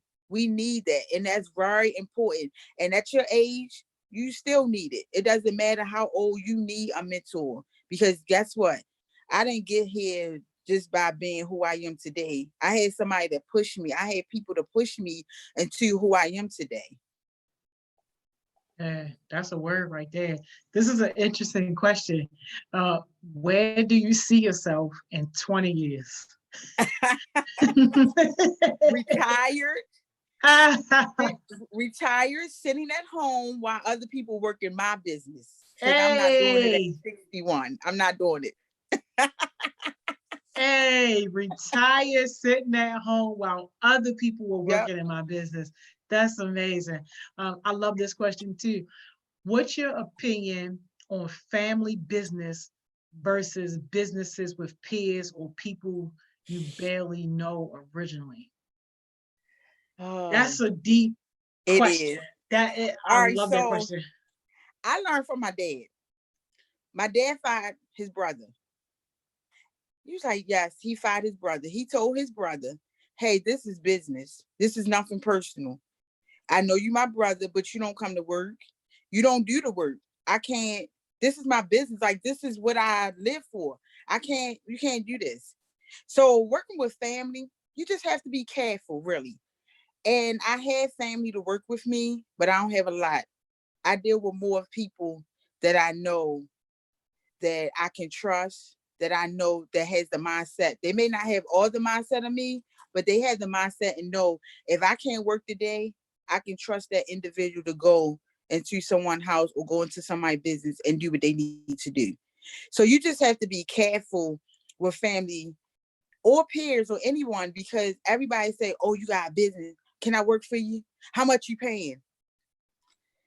What if I don't pay a lot? Are you still going to help me? Because right now I need help. But I'm not saying I'm not going to pay you, but at the same time, you can't, there's no plan. Like when I'm working, I'm focused. I don't even think when I'm working. I'm out there doing whatever I need to do. So family, you have to be very careful. And people, period, whoever working in your business or along with you, they have to have that mindset like you, or at least some type of know that, oh, this person a go-getter. Like, I'm a woman of my word. If I'm saying I'm gonna do it, I'm gonna do it. So you got to have some type of balance out there for these individual people that's working your business. Because guess what? They represent you. They represent your business. You don't want nobody coming in late, sluggish, and you can't even, and the people and your customers looking at that. And they're like, oh, I don't want to do business. But no, they still represent you. Even though they only working that one day, they still represent you and your business. So you have to be careful. Yeah. No, that's an excellent point. Can you talk a little bit about the importance of social media?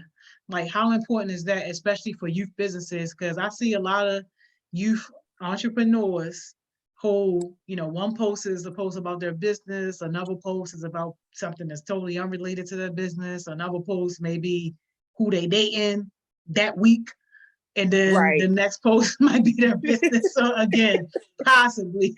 So what's your take on that?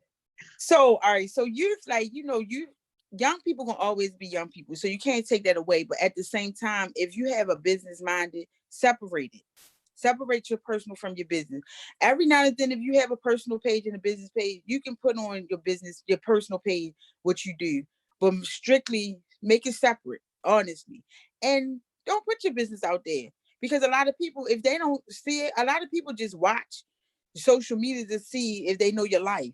They don't really know. They try to read into your stuff, but make your business and personal pages different. Make them separate them. Separate them from this day forward. If you have some stuff on your social media, because just think, even if you get a government's job or any job, they can go into your social media and check you out. Do you want to see that? Do you want to see? I have heard people to say, oh, I didn't get the job because of what I put on social media. And I'm like, yes, they can go into and check it out. So just be careful from this day forward. This is a note that you have to mental note. Be careful what you put on social media, because guess what? It's the government. So they can go into whatever they want to and see what's going on in your life before you even hire, before they even give you an interview. So just be careful what you put on your social media. You don't want your business out there. It's not for people to know you broke up. It's not for people to know that you hurt. It's not for people to know that. Let people figure you out just by looking at you and see, oh, I used to have, my smile is genuine. I used to smile behind my hurt. My smile is really genuine now. So I don't have to have that anymore. So you have to always separate the business from the personal, but work more on your business page than your personal page. That's the importance of it. Make sure that is separated, and always remember what you post. Because sometimes somebody may look, it can be one of your future customers on your personal page. And they be like, oh, I remember them a month ago. Look what they put on there. Now they want my business. And a lot of people out here is business minded now. Mm-hmm. They want to just go for it. I want to help this youth. I want to do this for this youth. Oh, I want to give my money to this youth. I want to help them build up there. So you just got to remember that. Yeah, no, that's powerful. And something that you said, I gotta ask you to expand a little bit. You said you used to smile through your hurt. Can you please give us some context around that? Because it's so many young people, especially now, who feel hopeless, who feel a high sense of despair, a high sense of fear. And this is not even considering like the whole Rona situation, even like outside of that. Like, what do you say to those young people who are in, like that type of situation, and they finding it hard to get through whatever it is that they're going through? There's a lot of resources out here. Don't ever think because you're hurting or you can't cope or you depressed or you stressed. It's so many resources out here. Use them. Don't think, oh, I'm going to see a therapist. Something wrong with me. No, there's nothing wrong with you. That's why they're out here, to help you. You just have to be directed to the right people. I had therapy. I lost a child and I was devastated, and nobody knew that. And I had to forgive. I beat myself up for at least 5 years, and nobody knew, no family knew. I covered it up really good until one day I spoke in my church, and nobody knew that. And everybody looking like, I would never thought that about you. But that's something that I did until God wanted me to release it. And I fought a whole week to tell people that came to see me speak. I fought a whole week because I said, it's no way that I can tell. I'm in my 30s and this happened, and I can't tell them that. Like, I don't want, sometimes when you tell your hurt, you don't want it to come back to you, because you feel that you are delivered from, you feel that you're free. So when you put it out, and sometimes it may come back, and that's more hurtful than what you was keeping inside. So I prayed. Like, I am a praying woman. And sometimes you have to pray. Even if you don't know how to pray, just talk to God like you talking to anybody else. You have to have, and that's why it's very important for you to have a mentor. I'm telling you, you have to have someone that can help you. Like, I can tell y'all now that y'all can get through it. But you need to hear that every day. You need to hear that all day. You need to hear, I love you. You can do better. You are better. You are great. You are awesome. Look in that mirror. Look in that mirror and say, because a lot of people don't want to look in the mirror.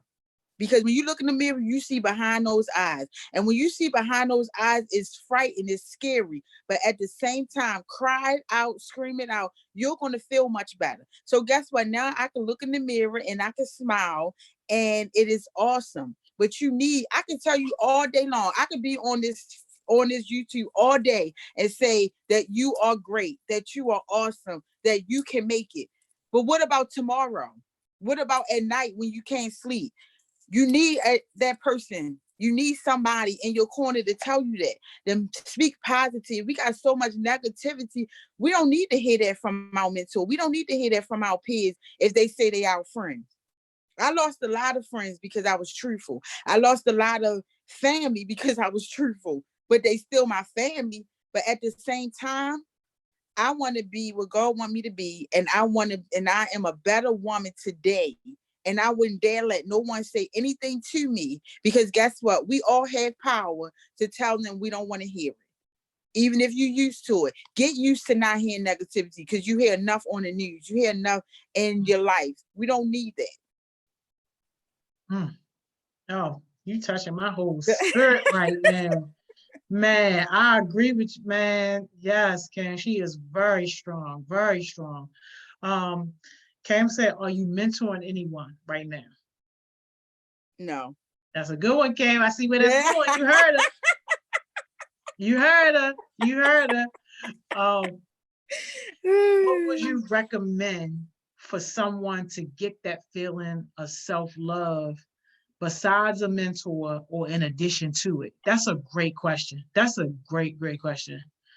It's a lot of like get into stuff. Like I have gone to like sister circles, and I have gone to things like that, or circles like, with people with hurt. And I have gone to those, but I have found out they are good. But me, I'm real private, so I only say but so much, because I don't want to. I'm really protective of myself, and we should all be protective of ourselves, and we should tell people what we want to tell them at that moment until you get some comfort, till you get some type of truth, some type of honesty with that individual person. And I'm not like, I can tell y'all now how I felt, but probably back in 5 years ago, I couldn't have said this to y'all because I was still hurting. I didn't want nobody to know my business or something like that. Yes, it is my business because I was hurting at that moment, but I released it, so I'm able to actually express how I feel without crying about it. I honestly could not be happy for anybody when they was pregnant, when I went through my situation. I couldn't. I tried. My family was close to me and they told me I just couldn't. And I'm like, don't beat me up. This is what I'm feeling at this moment. And a lot of people beat you up. You say, oh, you should be happy. But I'm not. I couldn't. I tried so hard, but I couldn't, I couldn't do it. But at that moment, but now I can talk about it. I can be happy for the individual, and I don't feel no type of way. So you have to, outside of the mentor, have faith in God. Like literally, I can't even tell you enough how much confidence I have in him. And no, this didn't happen overnight. It's some struggles, it's some things I had to go through. Like my family was born and raised in church. I did what I wanted to do. But when I got the relationship on my own, I knew I needed my own relationship. And guess what? You asked me to do something, I'm praying. It's nothing else. As I can tell people, I pray a lot. And because I could revenge a long time ago on a lot of people that hurt me. But what good that's gonna be out? That can't show no God's love and being revenging to people. And nobody would never know who hurt me because it's not even important. Because they're gonna get what they owe to them for hurting someone like me or like you. You know what I'm saying? Like, we all, as you, don't always look for revenge. Don't always, because you get revenge, you're going to be feeling bad or hurt more than what you were before you even revenge. Because it may be going to something else. It may draw to something else. It may do another problem. Just let honestly God do it. I cannot honestly express enough about God. Like, even if you don't know God, know him for yourself. Even if you have family that know God, you got to know God for yourself. Because guess what? You can't get to heaven on what I know. You got to know for yourself, for real. Like, yo. Yeah. Yo, that's facts. Can said, were people asking you like why you felt that way? I mean, like, because a lot of my family knew I was married. So a lot of my family already knew that why I was feeling that way. But I knew one day I just got this hard knock, like, you need some counseling. You need to get yourself together because you shouldn't be so like, I think it was just like I was just so mad. I was mad with myself because I didn't forgive myself. I was mad with my husband because I'm telling him it's okay, but I'm still beating myself up and he living the life and I'm married. It was just so much. It was just like, oh, you need to get yourself together, until this one song I heard, I Forgive Me. And I said, we forgive everybody else, but we don't forgive ourselves. And when I told myself, I forgive you for all the hurt, for all just taking in so much people problem and taking in the hurt, and your husband didn't help you as much. And when I forgave myself, that's why this glow can be a real glow and not faking it for nobody. And my character can be built up more for not faking for anybody. I'm not faking for nobody. If you feel as though that I'm too good, oh, I'm sorry, I can't help you. If you feel as though that I got this ego about me, I'm sorry, I can't help you, because guess what? You don't know what I've been through to get this way, and you're not going to tear me down because of what you're filled with yourself. Ooh. I So, agree. Dante said it ain't even Sunday and Miss Diggs out here preaching. I agree. Can want to know, can you be one of her mentors? Possibly. yeah, we can talk. All right. So I can connect y'all? Yeah, that's fine. Hey. I know that's right. Caught you off guard with that one. You wasn't expecting that one. I know I'm really. But you already know. If she was trash, I would have skipped right on over her little question and wouldn't even have asked you if she was trash. You But she ain't know. trash. Yeah, no. Hardworking young lady, strong work ethic. Like, yeah, no, she definitely one of the better ones. Lamar got a great question. He says, I agree. But what does self-love actually look like? Me. What you mean?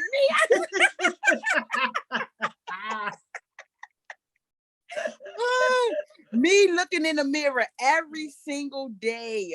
Me looking and not be scared of me. You know, we not scared of everybody else, but we scared of ourselves. So if every day I look in the mirror, I ain't looking to. Some days I look in there to look behind my ears. Some days I'm just looking there just to say, you know, you got it today. You got it. You good today. But other than that, look at yourself. Look at yourself. That's self-love. Look at yourself every day in the mirror. I don't care how bad it hurt. Look at it. Because guess what? That hurt gonna start lifting up. Every day you gonna be like, dang, I can look in the mirror. I ain't look in the mirror just to brush my teeth, wash my face, get myself together. I look in the mirror to see who that person used to be. Who I can see that person now. I can see that person having potential. I can see that person. That's how I know my self-love. Yeah. What about for boys in particular? Because I mean, like that's like one of the things, especially when you're talking to like young men about that, like this whole like self-love aspect, like it's not always something that comes natural to them. And I know I need to remember to ask one of the male mentors that come on here, but Right. from your perspective as well, like what would you say to the young men who are just kind of struggling with that concept or with that term? So my thing is, won't they create a group? Won't you, as young men, because there's so many of them that's just like you, won't you create a group? Won't you get some guys, especially the ones that you know that's just like you, that's struggling or anything that don't know, but you have more of a sense of knowing how to do it? Won't you be the creator of it? And if you the person that everybody draws to, it ain't gonna be it's not gonna be a problem with you getting those young men. Because guess what? You open your mouth, they've been waiting for it. We got so many closed mouths around here, not children, young people, adults. We got so many closed mouths because, oh, that other person do it. Oh, I don't know if it. Open your mouth. Say, to see something, say something. Open your mouth and do something about it. And guess what? They will follow. Because even if you have to do it in your home, on the street, you know, y'all young people like to hang out in the street all day long and just be talking like, I be like, what do they? I'm About like, you know what? I know I'm about old now. nothing. I was like, I'm old now, because I was like, I can't even. I go in the house, go where I need to go. I don't be sitting out in the street talking. And I'm like, but that can be one of your, what you call an icebreaker. Hey, guess what? We gonna meet. We gonna be here on 7 at 1:00, and let's just talk about something. And you be like, what? And then you just got other people coming, because guess what? That guy that came, that young guy that came, you helped him just by what you said, or you just organizing that one little thing. And guess what? They still doing what they want to do, because guess what? They are still out in the street talking, but it's something that's more positive because you created it. Yeah. And it's nothing, at least that I know of, for young men that's like that. Most of like the self-love and the finding yourself and all that, like most of that stuff is directed towards the young ladies. Yeah. So Because men, I feel like women, we are strong, but the men species, it's like they more like, oh, I got this. So women, we break down too much. As soon as we feel like, I don't want everybody to think I'm strong today. I don't want to be that person today. You know what I'm saying? Like, men's species is a little bit more stronger than women. So that's why they feel as though, like, I got it under control. But hey, men cry too, just like women. So, it's the same. man, you ain't even lying. Man, you is giving us so much today. Did you mention that you were a minister, or did I make that up? No, I did. Oh, okay. Cause sometimes I just be hearing stuff like, Yeah, oh, yes, I did mention that earlier, that I am a minister at my church. I've been a minister for, what's this, 20? I think 4 years I've been a minister, but everybody always thought I was, but I just, like, anything that I love to do, passion, I don't think about it. I just do it. So I'm on the outreach at my church, my community outreach. So of course, I want all the youth to come if we able to do it in August. But yes, and Joni has been there with some of her youth. So I'm in the community outreach at my church. I'm a trustee at my church. I'm a minister. I'm a praise dancer. I'm a praise leader. So yes, I am very active in church. And this is what keeps me grounded. This is what keeps my head straight. This is what makes me not go crazy even when I think about it. So don't get me wrong, because I love God so much. I don't think that my faith don't waver. Don't think that I have unbelief, because I'm human. But I know where my help comes from. But sometimes I don't see that because of my situation. But I'm better. So don't think, oh, God, she love. Yeah, we all love God. But at the same time, he know where we fall at. He know our weakness. He know our strength. So yeah, I do cry a lot. I had a moment last week that I literally cried. But at the same time, I was like, God, I got to get myself together. I got to get up. So I didn't savor the moment at that time. I didn't let it last. It was a moment. And that sometimes we have that moment. So don't think you a Christian or you in church or you love God that you won't have that moment, that you got to be strong. You can have a moment. It's fine. It's legal for you as a Christian or it's legal. It's fine for you to have a moment. Don't make yourself overbear yourself with trying to be perfect. We're not perfect. God is the only one perfect. So we do have our faults, but have your moment. It's fine. Because guess what? Your moment can help you get to where you need to be. Your moment can help you to get that next situation or help that next individual. Guess what? Have that next idea at that moment. Absolutely. Lamar said, we're just expected to not show that side of us. We're supposed to be numb without any feelings. That's a great point, Lamar. Cam followed up and said, society wants y'all, meaning the men, to be so heartless and not express their emotions. That's true. That's what I'm saying. Society, like, honestly, when this happened with COVID-19, I had to get off Facebook because my mind was starting consuming. And I'm like, oh no, I can't let this consume me. I can't. Every timeline is talking about that. I was like, I can't even see nothing beyond this because people are so panicking. So, and I'm not taking nobody feeling away. But I'm like, I'm not going to be that. I'm not going to be that individual. I'm going to just be off of it for a while. I just can't do it. So yes, society is messed up. But at the same time, if it's one or two people that make a change, make it. Because you can make that change for the individual, the other individual make the change. And there's 5 people that made a change. And you would never thought that you would make a change. Yeah. And when I'm the type of person, I don't need, like Joni had to literally, like, you getting on here.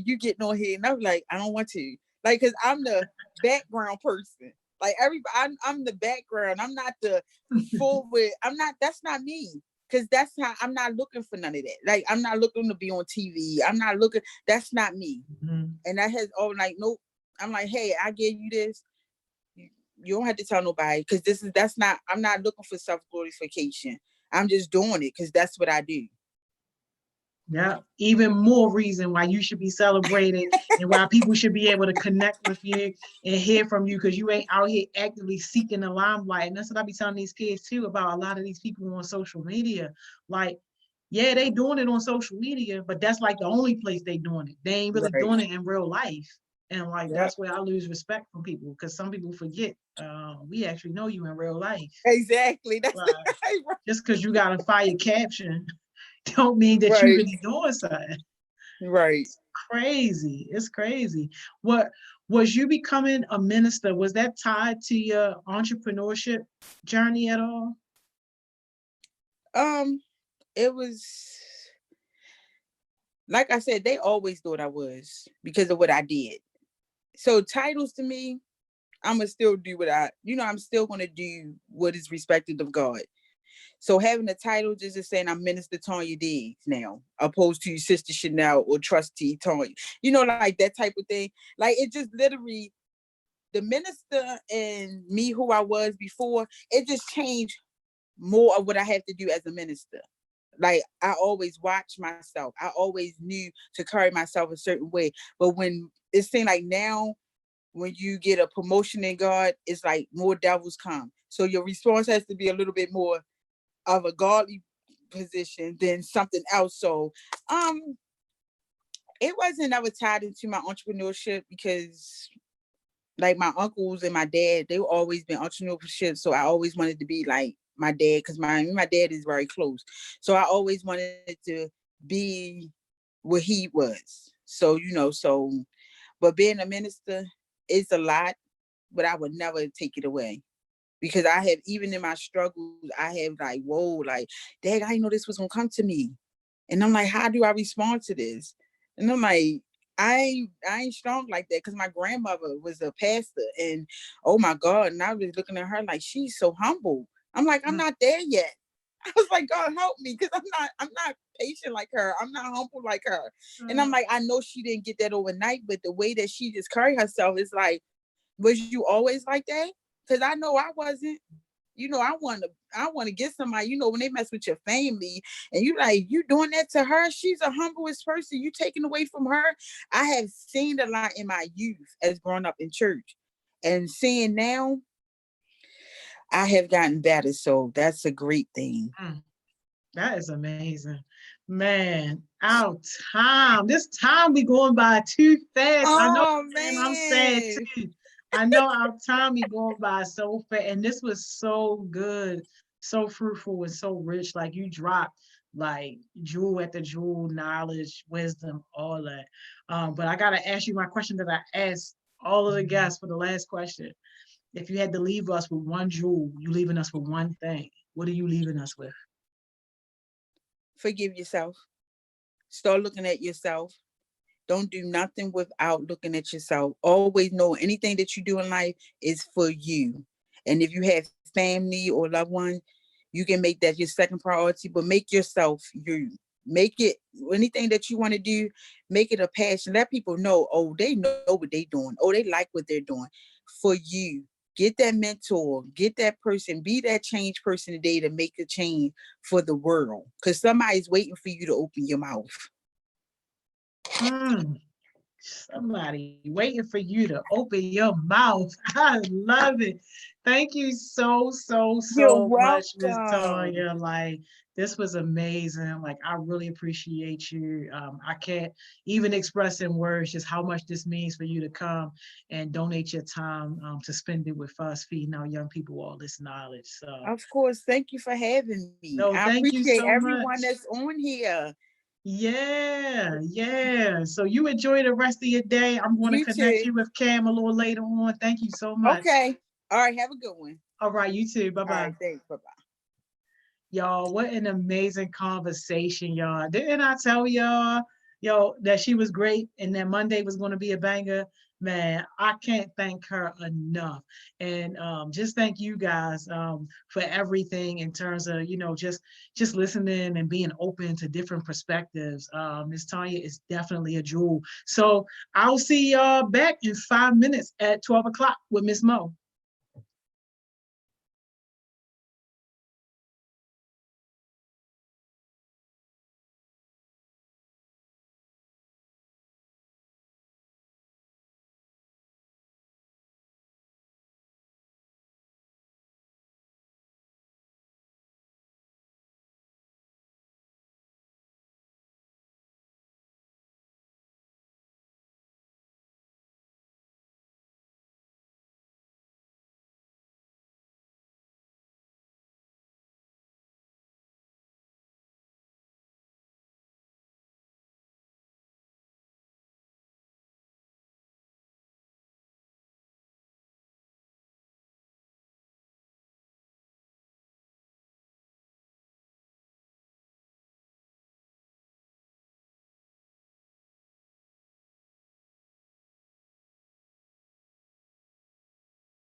Hey, y'all. We back.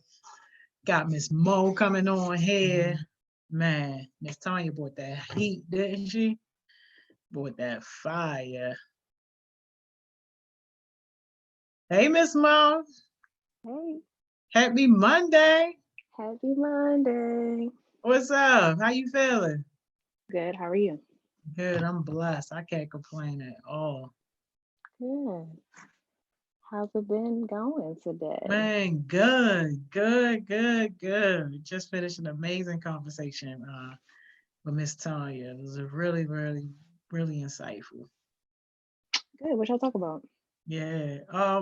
Entrepreneurship was kind of like a theme, but she just kind of talked about herself and her journey and her work that she does down at the state. So good stuff. Cool, cool, yay. I um what was I gonna say? I like what you did on Friday with Oh yeah, Friday selling was like a yourself. movie. Friday was like a movie. He was rocking on Friday. For Them kids, real. man, they came through. Yeah, they came Yeah, through too with all the heat. it was fun. It was fun. And then how was Simone's session? Uh-oh. Great, great as always. She talked about working through fear. Miss Simone, she bring the fire presentations all the time. It was amazing. Every time. Yeah, very timely topic. Good, good. Um, all right, so I guess we hopping right in today, huh? Yeah, that's what we do every day. What is Well, we no, talking about? sometimes you give me like a more in detail like rundown of the day. So I didn't know if you were gonna do that or not. But you just said it. It's fine. It's fine. Yeah, what we talking about today? Um, overcoming discouragement. So just kind of like when you feel discouraged or you just feel like you can't really do anything else or you might lack confidence or kind of all those things that encompass discouragement. So we're just going to talk about it, talk through some things, and then like if anybody kind of wants to, I don't know if we're going to have time or not, but if anybody wants to come and just kind of either on here come share like a time where they felt discouraged and they came out of, that's absolutely fine. Or if you want to say it in the comments, absolutely do that. So you can either like say steps that you did in order to not feel discouraged anymore, or you could come on here and actually tell the story. um so just let me know or Miss Joni know like throughout it if you want to do that.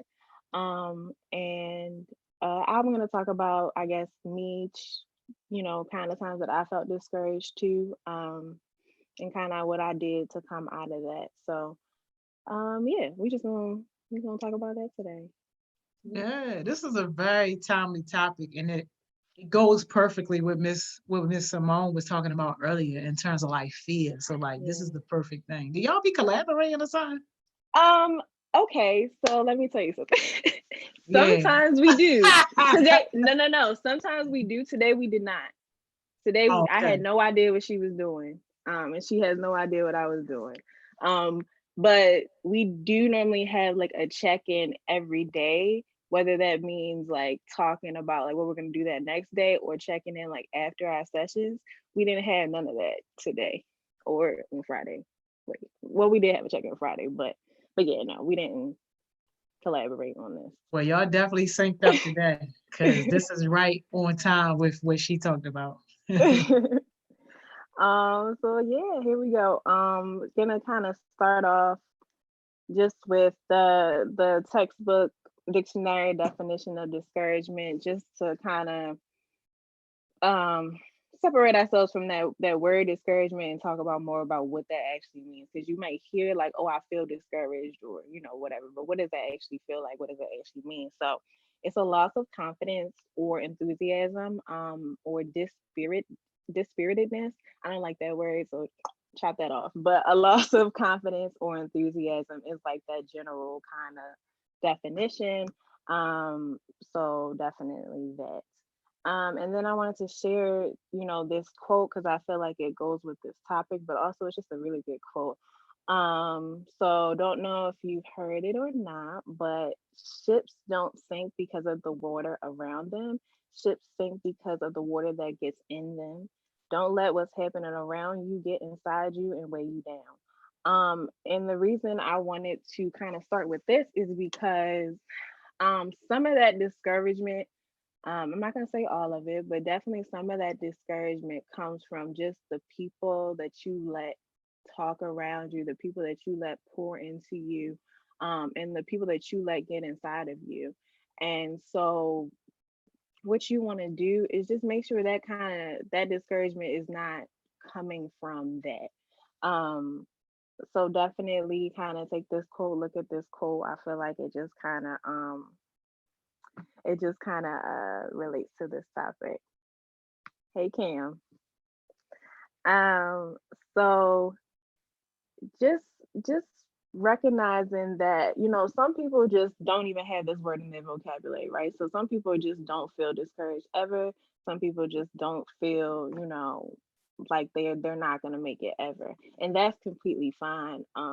But if you do feel this way, just know it's completely natural to feel this way, especially if you just, some of these things on here, like if you had high expectations or if your plan just didn't go how you wanted it to, and you're a planner, right? You're very like meticulous, you're very just like like rigid. It's okay to feel, kind of a second of defeat, or it's okay to kind of want those feelings to take over you. It's a difference if you actually let them take over you, but it's natural to feel those things. So it can be natural depending on where your mind is. So if you're just not, in a good headspace, if you're just not in a I can do it headspace, in a confident headspace, then it can definitely kind of creep in on you. If you had high expectations, um, so definitely it's good to have those expectations, and to have those kind of, ways that you wanted things to play out. But sometimes you have to like evaluate, like, are those expectations just like not attainable in the time frame that I gave myself, or not, feasible right now? So if you had high expectations, definitely you can feel discouraged and they didn't, and you didn't reach them. And then if your plan didn't go how you wanted, as I mentioned earlier, if you're just very rigid, if you just very step oriented, you have a plan for everything, you have a step as to how everything is supposed to go, then that could definitely lead to your discouragement. Um, Cam, I think from earlier, she said that goes into the energy you surround yourself with. People's negativity can make you feel negative as well and weigh you down. Absolutely, Cam. That's where the the phrase "birds of a feather flock together" come in, and that's hilarious. Actually, that you brought up that particular phrase, Cam. Because that's definitely I feel like a very representative quote. Birds of of a feather flock together, and like me and my cousins, I've mentioned before, like they're my blood. Like I can't really get rid of them as far as my bloodline, but they're my friends by choice.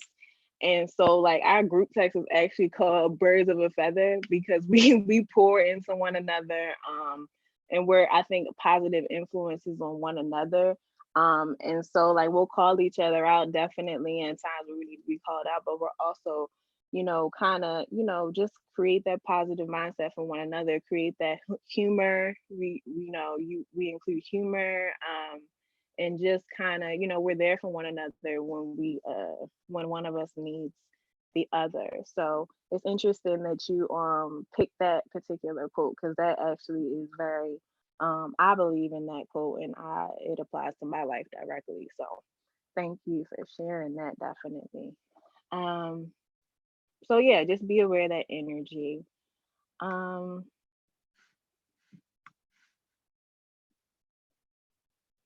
so I feel like every time I do a session, I'm very like question oriented, like asking yourself questions and answering them, and depending on the answer, you should respond with, a certain behavior. So Do you have rules for being happy? And so you kind of see this phrase right here, and it says, I can only be happy if. So a lot of people operate from the mindset of, I can only be happy if I make this much amount, if I make this much or make this amount of money. I can only be happy if I get this job. I can only be happy if I go to this school.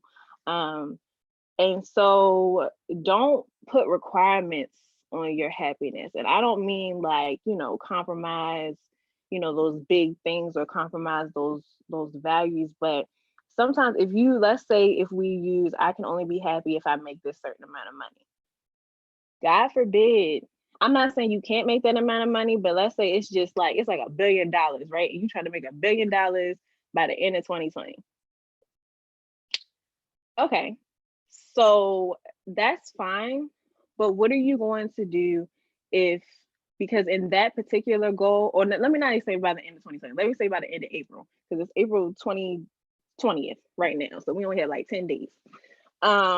I'm not saying like you can't, but I'm saying that that's a very hard, very, very, very hard thing to do.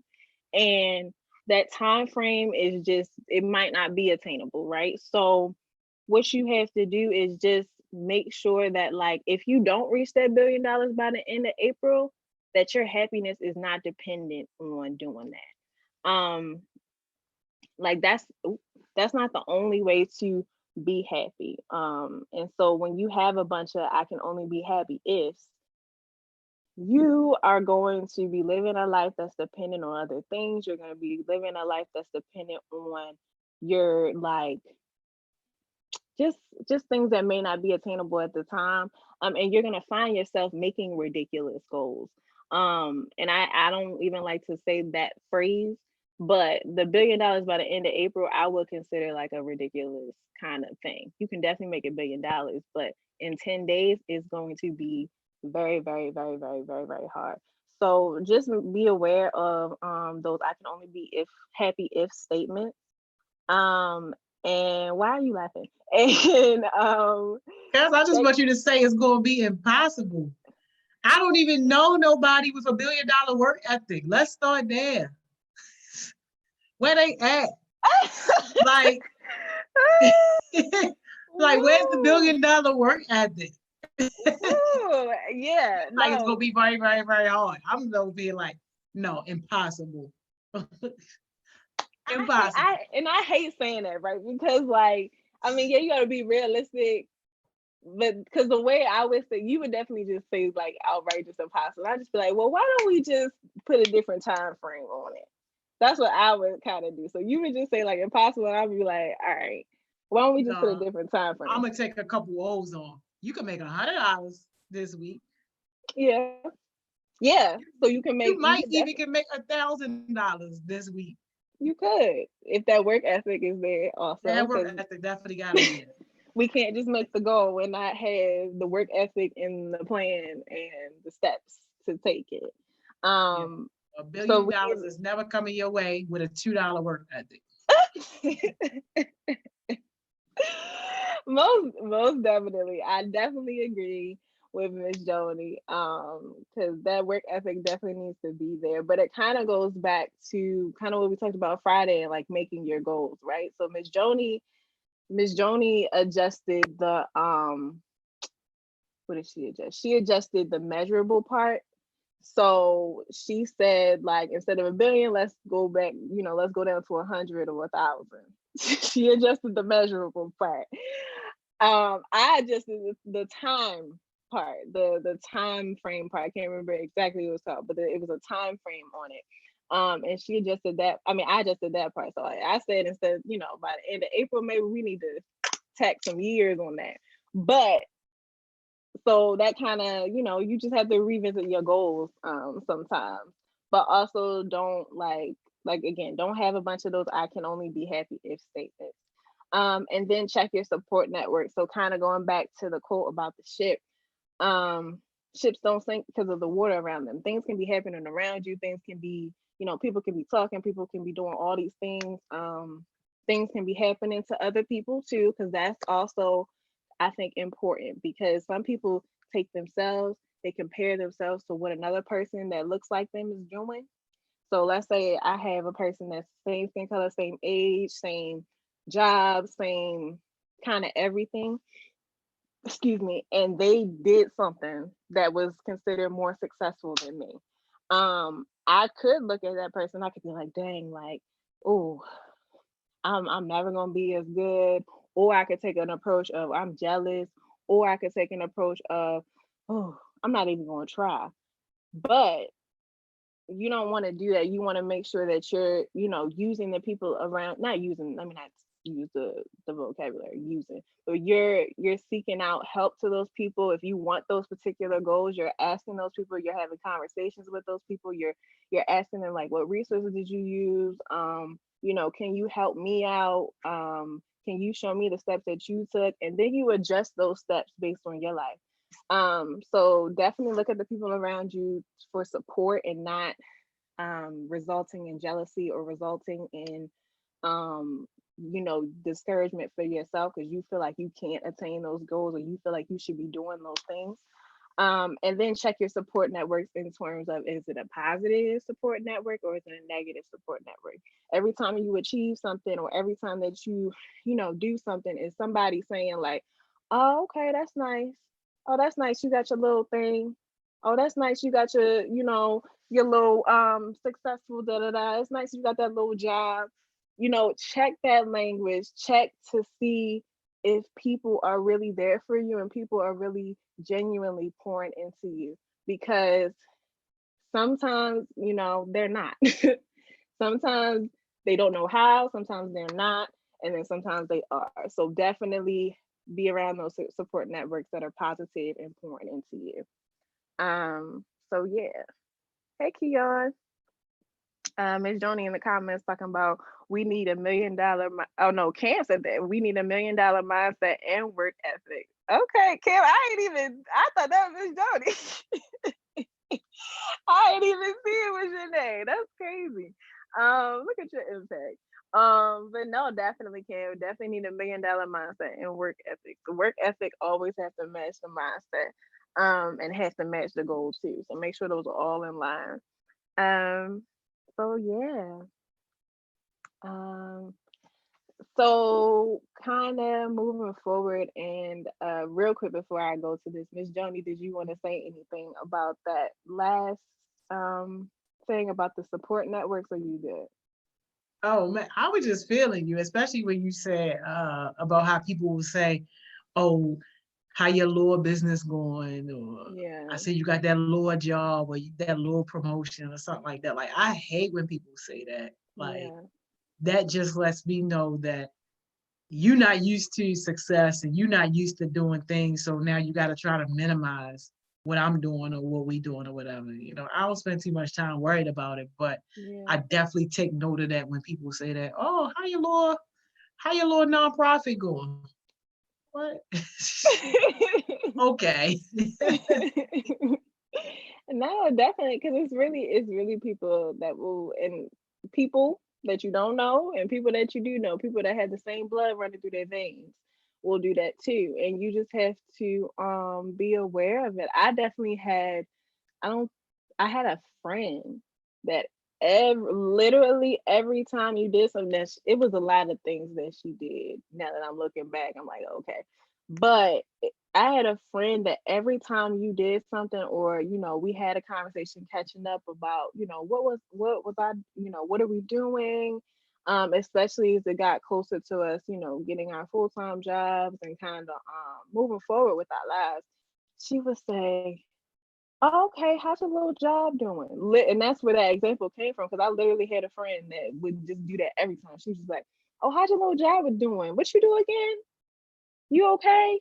How's that going for you? Da da da da. Meanwhile, I'm like, girl, what are you doing?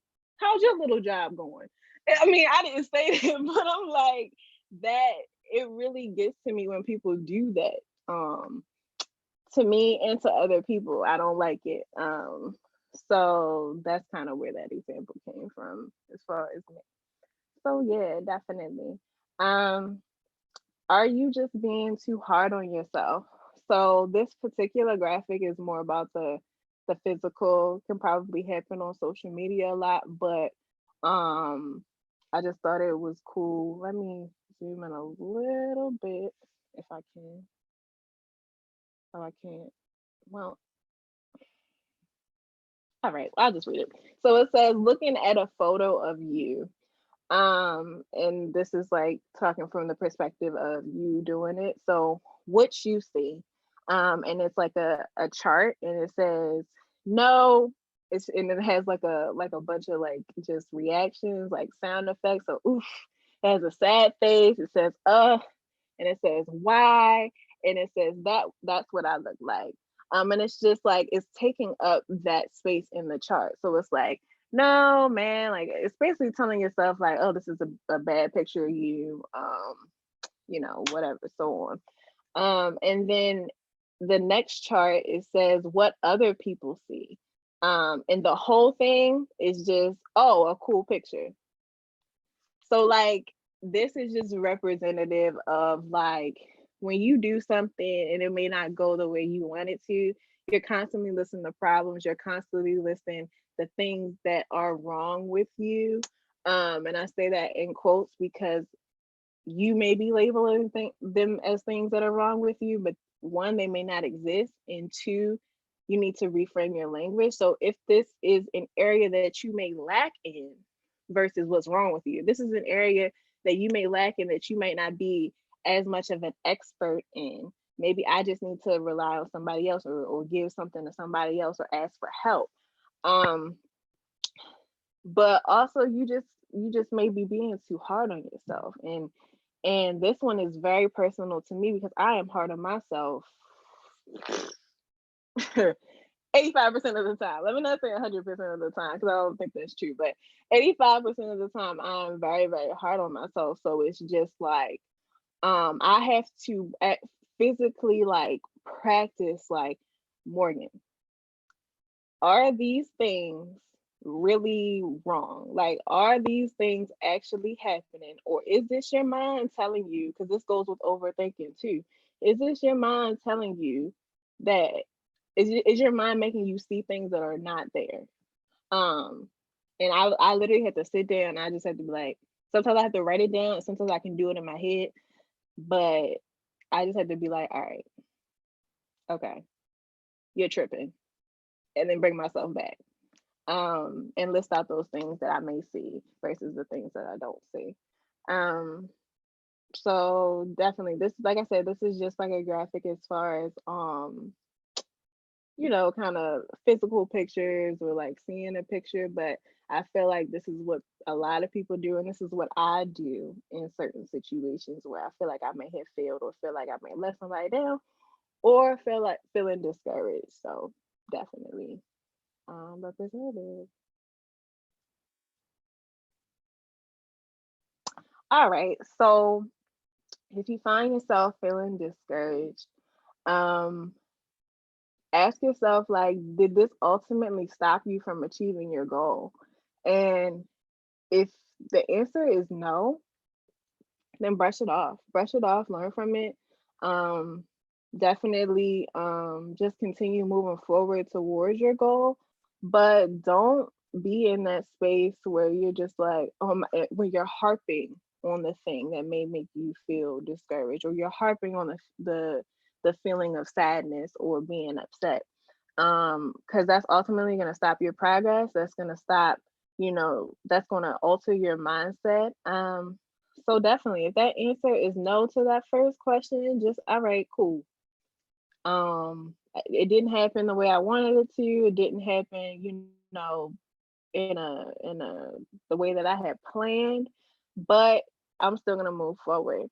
And then, did this just tell you what didn't work? And so the answer to that may be yeah. Maybe you just try to do something and it just didn't, the path that you tried to take didn't work. So okay, there's a million different other paths to take to one common goal.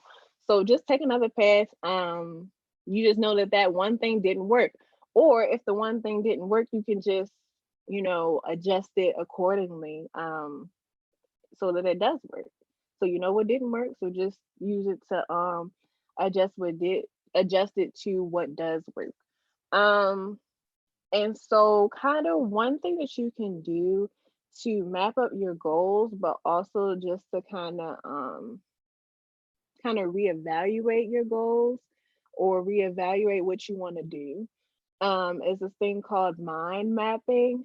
Kind of similar to like a vision board situation, but definitely different in the fact, like a vision board, you normally just like cut out pictures, you cut out phrases, you write different phrases, you may use different colors or whatever. A mind map is more of a thing you can do in the moment and something that you can do fairly quickly just to kind of see your ideas. It's almost like a mind dump, just so that you can again see your ideas on paper. So we're gonna do one. And it's one that I kind of pre-selected, but if we want to change the topic, then we definitely can. Cam said, if you fail 99 times, 99 ways that something doesn't work, and you can just try 100th way. I used to do that in school. Absolutely can. Like, yeah, you just know things that didn't work. All right. So, okay. And if it's truly a goal of yours, if it's truly something that you want to do, that one thing or that 99th thing is not going to stop you from achieving it. It's not going to stop you from ultimately doing what you said you're gonna do. So definitely, Cam, I like that. So we're gonna do a mind map, and yeah, this is something that you can do initially for a goal, but this is also something that you can redo for your particular goal. So let me switch screens real quick. We're gonna use I want to go to college as a goal, just because that's an easy thing to do right for this particular example. But we don't have to, this doesn't have to be a goal of yours. This can just kind of be the example. So, and you don't have to use a format like this. The only reason I'm using the format like this is because I need something to type on. But ideally you'll write this. Because I don't have like a stylus or anything. I can't write it. And if I do write it, I'm gonna be writing with my mouse, and it's gonna take 1,600 hours. So we're just gonna type it. So you kind of can do it like this. There's a million ways to kind of do a mind map.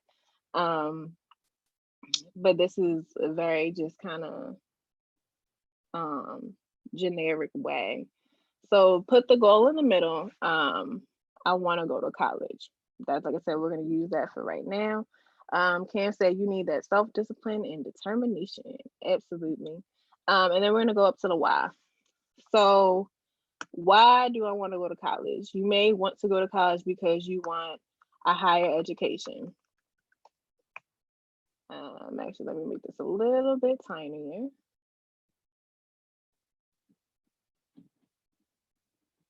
Okay. You may want a higher education. You may want to meet new people.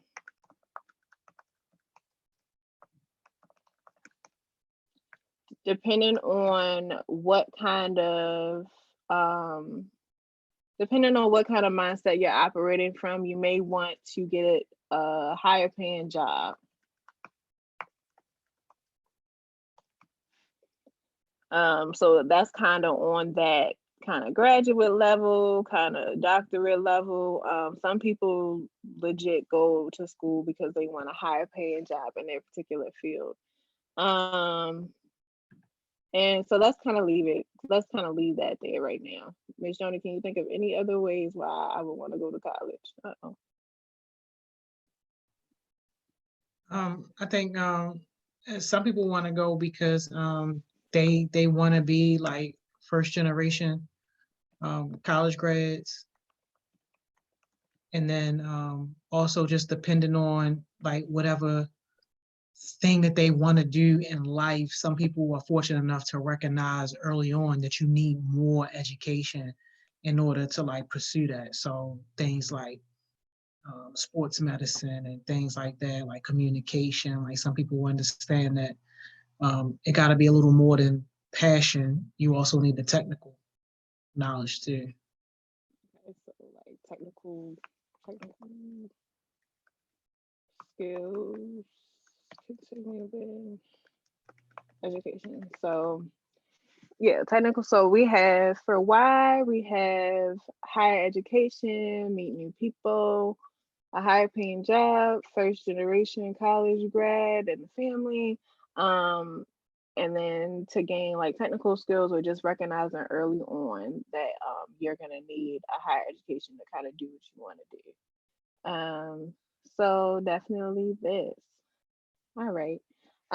Where? And this can be definitely a bigger conversation than this one mind map, but the where. So you have to decide if you want to go out of state. You have to decide if you want to go in state. You have to decide if you want big city or small town. Because I think some people underestimate kind of that particular decision.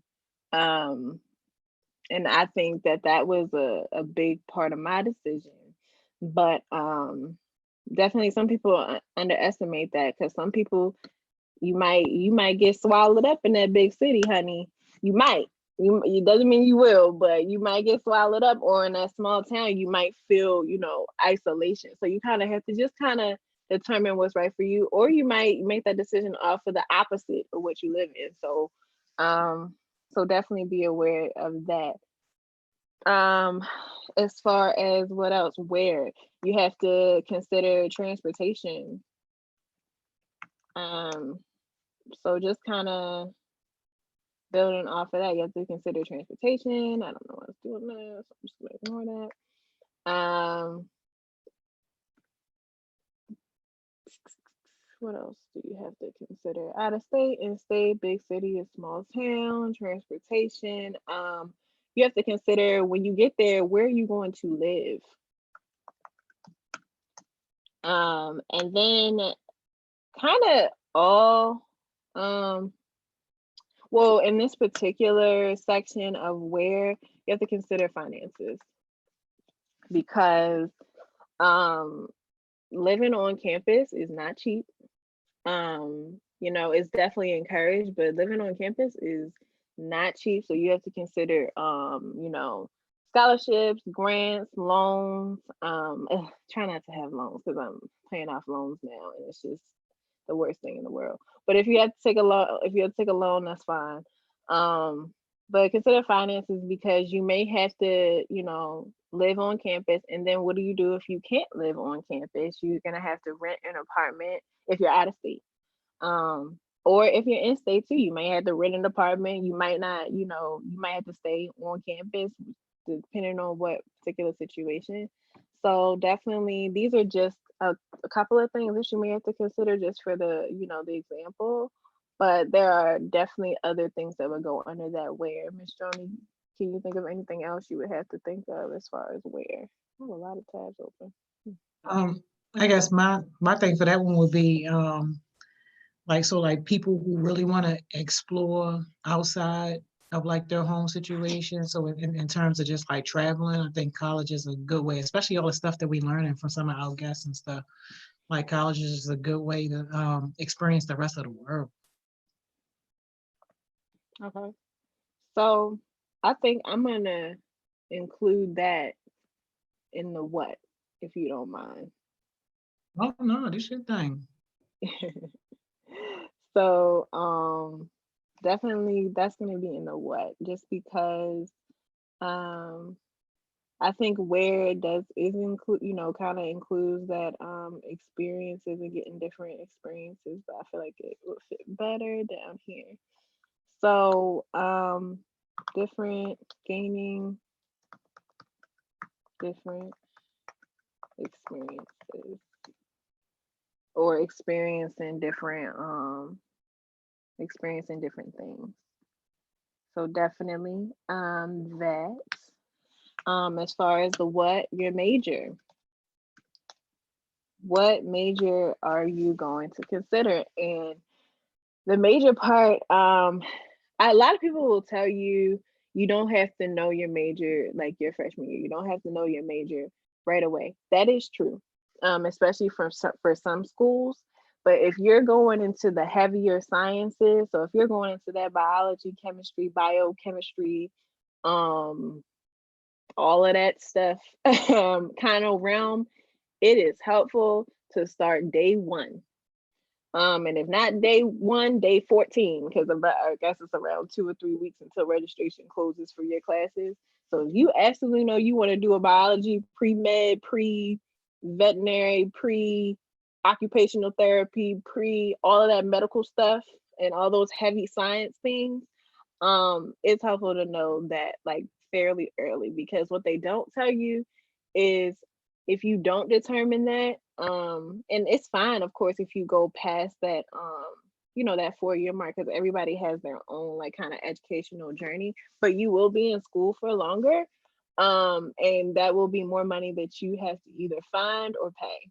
So definitely those heavier sciences, and I can speak that from experience. I did not graduate with a degree that was heavy in the sciences, but I did start off as a biology major. And out the gate, I was in calculus, I was in chemistry 1, which was a lecture class plus a lab class. So it was really 2 classes. And I was, so calculus, chemistry, which was really 2 classes. I had to take like a race and diversity elective. And then I was in another science class. I cannot recall the name, but that was out the gate. And if you look at the plan for what that was supposed to look like, that's what my schedule was gonna look like until the day I graduated. So it's helpful to know your major as early as possible. That does not mean rush, but what that does mean is if you know that you want to go to college, if you know that's a path that you want to take, I suggest kind of thinking about that as early as possible. I don't think it's too early to think about it. I think people will tell you, oh, you don't have to think about that till you're 18. Why you gotta wait till 18? You can think about it at 15, 14, 16. You can definitely think about it. You don't have to decide your major and everything on your 14th birthday, but definitely think about it. Definitely, consider it, and ask questions and seek support. So that major aspect is definitely a consideration. Organizations. So do you want to be a part of an organization, whether that may be, Greek, whether that may be like a student union, so, kind of like a Black student union, or student government, or there's a lot of college campuses have, like, I think my particular one had like over 300 student organizations, and you can create your own too. So definitely, do you want to do organizations? Is that something you want to participate in? And so I guess another what would be just gaining different experiences, major organizations, and I know there's something else that I'm missing, but I can't really recall it right now. But again, other things can go in that what category. Ms. Joni, again, anything you want to add to that particular category? I'm kind of thinking like what other things are going to come out of this experience, especially when you hear people talk about like they went for one thing and then ended up doing something totally different. So like in terms of building those networks, those relationships with your professors and things of that nature. Definitely. So I did outcomes, but then I kind of backslash with how does it align with my goals. So what experiences will you take up? What classes will you take? What networks will you build? Let me just put networks as a separate one. what networks will you build? Just to kind of, oh no, let's not do that. Just to kind of, what networks will you build in order to uplift others around you and to uplift yourself? So definitely that. And then the last one is when. So when do I want to go straight out of high school? So do I want to go straight out of high school? The answer may be no, and that's okay too. The answer may be yes, but the answer may be no, and that's okay. I feel like it's a lot of kind of, I don't want to say stigma. It's not stigma. That's not the word. But there's just a lot of ideas, preset ideas around the idea of going to college. People will tell you, oh, like I said, you have to know your major, or you don't have to pick your major. People will say like, oh, you have to go right out of high school, or you don't. Like people will say different things. And you have to know what's best for you, because like I said, I want to go to, like, just the whole idea of I want to go to college, you just have to know if that's something for you. So definitely, do I want to go straight out of high school? And if the answer to that is no, when do I want to go? And that can be dependent upon, maybe you already have like a good job, maybe you already are enjoying your life, maybe you already have kind of things in place where college is not a necessity right now. So if you already know you want to go to college, but you you don't want to go right now, when do you want to go? So definitely. So yeah, I'm gonna just kind of, excuse me if there's any spelling errors, but I'm just gonna kind of make that bigger, and just kind of see. So this is our like mind practice mind map. So the goal is in the middle. I want to go to college. Why? To maybe gain higher education, meet new people, high paying job, first generation college grad, and to gain technical skills and continue education. Where? Maybe you want out of state, maybe you want in state. You have to determine that and then write it for yourself. Big city or small town, again, the choice that you have to make and then determine for yourself. Where you're gonna live, and then finances.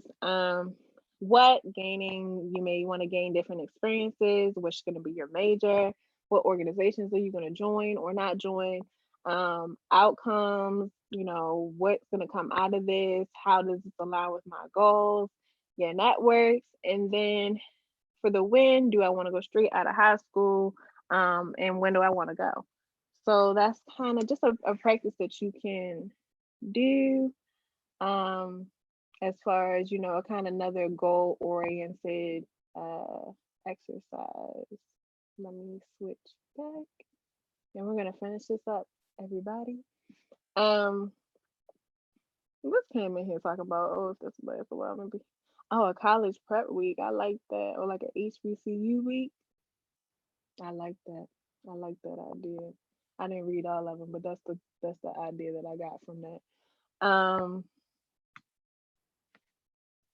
All right. So again, just kind of revisiting, I'm discouraged. What can I do? Plan for the unplanned. Things just aren't going to go the way that you plan all the time. Definitely be more flexible and be a problem solver. I chose this photo, again, personal to me, because this is how I used to feel all the time. Like literally things would be on fire around me. I just be like, oh yeah, I'm good, but I'm not. So definitely like a little bit funny, but definitely a personal photo to me. So definitely. And then so on that list, ways to become a problem solver, identify if there is a problem. So is there an actual problem that needs to be solved? Or is this a problem that you're creating? Know the difference between the two. Open your mind. You cannot go into problem solving with a closed mind. It just won't work. because you won't be open to solutions, you won't be open to thinking of solutions, you won't be open to making steps towards solutions. So definitely open your mind, think positive, don't be bringing everybody down, especially if you're on a team or working with somebody else. Don't be bringing everybody down. Definitely think positive for yourself and for the people around you. Get rid of that pride. You do not know everything. You do not have all the answers. And if you have that attitude, fix it immediately, because you definitely don't have all the answers.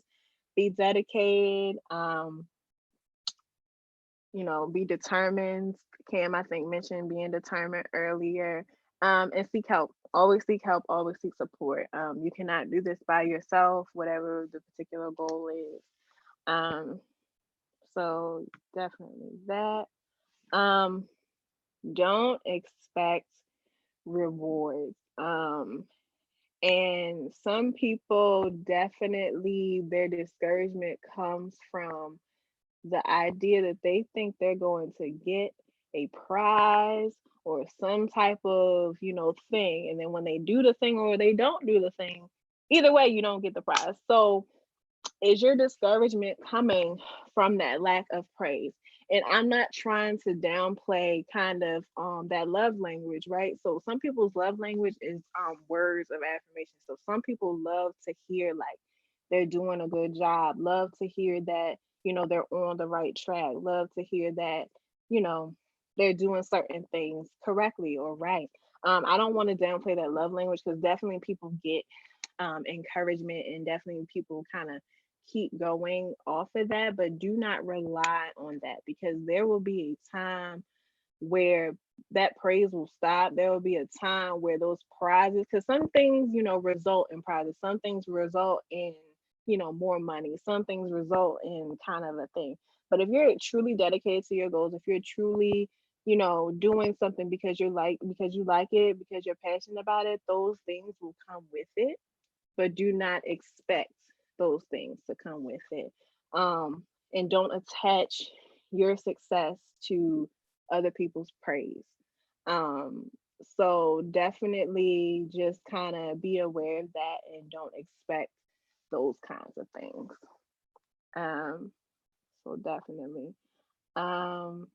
Can you in here? Ken said pride has been a common theme in success sessions today.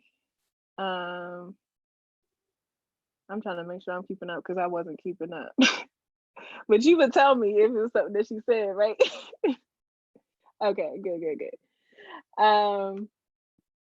And then we're just going to kind of end this with this particular statement. So transform I feel discouraged into I needed to take a different approach. I'm huge on transforming language, because it's something that works for me, and it's something that I think that can work for a lot of people. So instead of, and maybe your statement is not I feel discouraged, maybe your statement is I feel mad, or maybe your statement is I feel like I can't do it, or I feel like you know I'm going through too much, or I feel like, it can be a lot of I feel. It can be definitely a lot of those statements, but just focus on that first word, which is transform. Transform your language, reframe your language, so that that negative statement turns into a positive statement. So I feel discouraged, turn that into I need to take a different approach. Or just like I gave examples for how many, I feel statements there could be. I feel discouraged could be I need to reframe my goal. I need to seek help. I need to, ask questions. Um, I need to learn more. I need to educate myself more. I need to educate other people more. Um, Definitely kind of focusing from that transformative language. Um, because you can definitely practice kind of all the things, or recognize all the things that we talked about previously, but I think ultimately you need to transform your language, and then transform your mind in the way that you think, in those pathways that you kind of take. So Definitely. Cam said, need to self-evaluate and figure out what you need to do. Absolutely. Yeah, absolutely. Just make those steps, take those steps. If those steps don't work, okay, make some more steps. Make some new steps. And you know not to take that particular path again. So yeah, y'all, this is just kind of, how to overcome being discouraged. And it's definitely a natural feeling, but just kind of, be aware of it and recognize what that feels like for you, recognize what that looks like for you, and take the appropriate steps to make sure that you don't feel like that.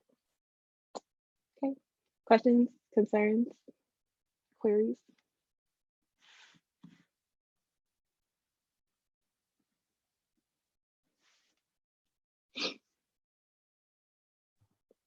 Yo, I think it was great.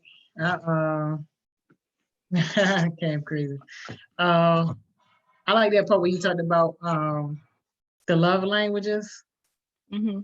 and like definitely the one thing that I would add to that is like you can't expect people to know your love language, or even if they do, to demonstrate whatever that love language is. Like, and you can't necessarily, like you said, like tie that to what you think should be like an award or something like that, or reward for you to do your work and stuff like that. And then also, just you can't even really be expecting a lot from certain people anyway.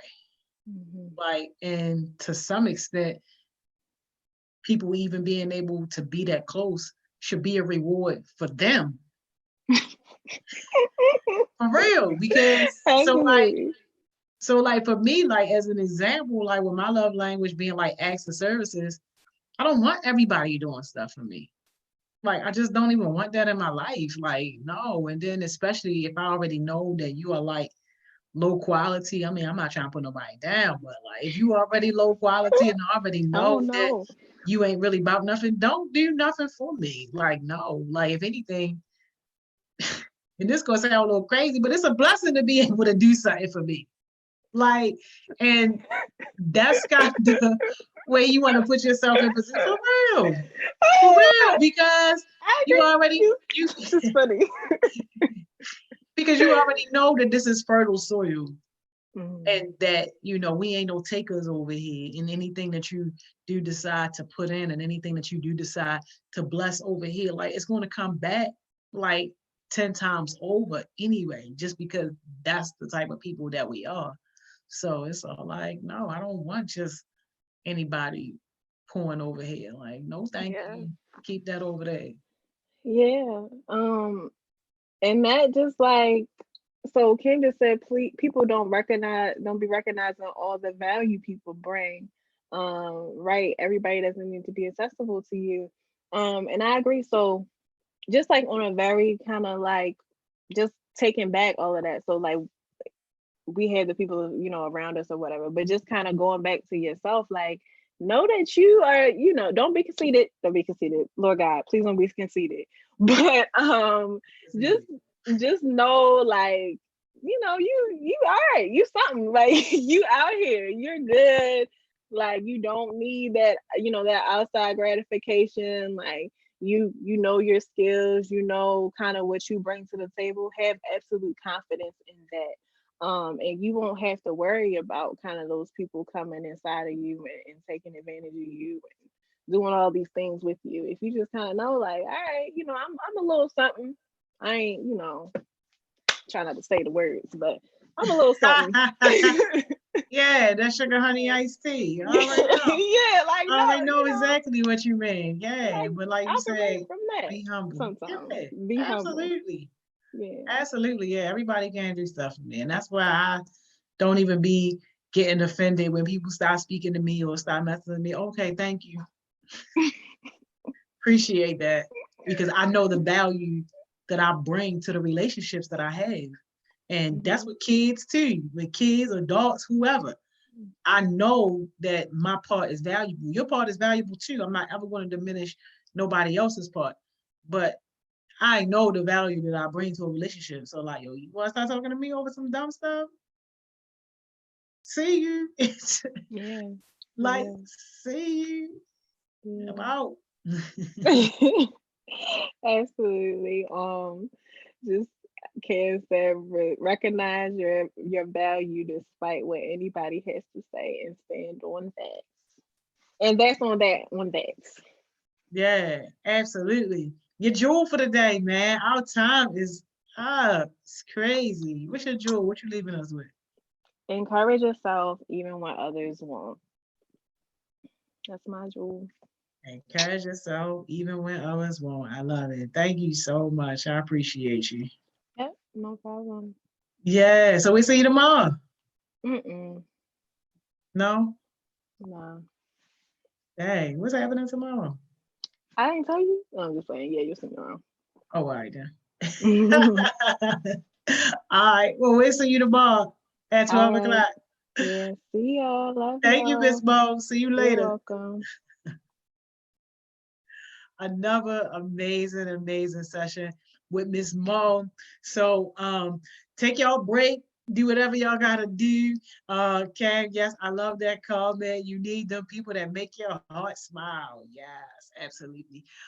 So we back on here at 2 o'clock with Miss Kaitlyn.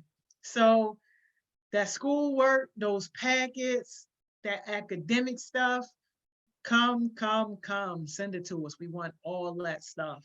We want all that academic stuff. So I'll see y'all back here at 2 o'clock.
Hey, y'all.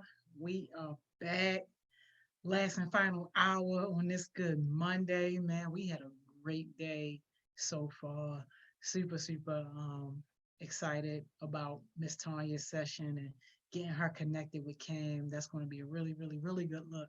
Definitely shout out to Miss Simone for a great conversation today. Definitely shout out Miss Mo for a great conversation today. And Cam, man, you've been on it, man. You've really been a strong contributor today in terms of, just like reinforcing, backing up, and adding value to the sessions, y'all. So we got Miss Kaitlyn coming on here, academic stuff, y'all. She getting y'all on grade level. Miss Kaitlyn, How you doing? how you doing? Happy Monday, Happy Monday. How's it man. going so far? Oh my gosh, amazing. Yeah? Oh my God, yeah, it's been great. So first we got our confirmation that Dougie Fresh is going to be one of our guests. So I'm super duper excited about that. Yeah. So they just trying to work out his schedule Yeah. and stuff like that. So we'll be seeing him, if not this week, then next week. Wow, that's awesome. Yo, we talk about a living legend. Seriously. It's Wow, amazing. that's so cool. Yeah. And of course, Miss Mo and Miss Simone, they brought the heat. They always got good conversations. Yeah. And then we had Miss Tonya, which was really nice, talking about her journey and entrepreneurship and all that stuff. So, Cool. Sounds like a great day so far. oh my gosh, yes. Cool. So for today, we have got some real serious stuff going on. We do. Yeah. So I was like, you know what? I'm gonna look up the packets and see where they're at, and try to go through some of those. And so I looked it up, and I was like, what is this? And so I took a little bit of time, and I think it's gonna be a really helpful thing to walk through some of the problems and just go over some of these concepts, because they're things that I hadn't thought about in a long time, and for everyone who's following along, I'm not sure if you've talked about them or if you've thought about them for a while. So yeah, we're gonna jump into it. Okay, that look, packets. We got the packets. Yo, some people gonna have to keep rewinding this one. Yeah. So for those of y'all who are watching this, this is the algebra packet. So I got to it by going to the packets page. It's in the 9th grade Google Drive, but it is in the packet that's for like algebra 1, geometry, and algebra 2. So this is the Monday lesson for algebra 1. So for those of you who are following along. All right, here we go. So today we're gonna talk about functions. And so first thing I wanna say is I'm really actually pretty stoked about this lesson, because it's asking us to do something that's really going to be relevant for us, like in college and beyond. If you go get a job, anything that has to do with computer programming, which is like a really fast growing profession right now, this is going to help you with that. And I think that's really cool, because it's like taking it from just being on the page to actually like applying it to something that you're actually going to need. So if we look at the instructions for this, it says, perform the instructions for each of the following programming codes as if you were the computer and your paper was the computer screen. Okay, so what this is telling us basically is that these things in this box are the things that we want to do. Okay, and we're acting like the computer, and we're going to process this information and then provide an output.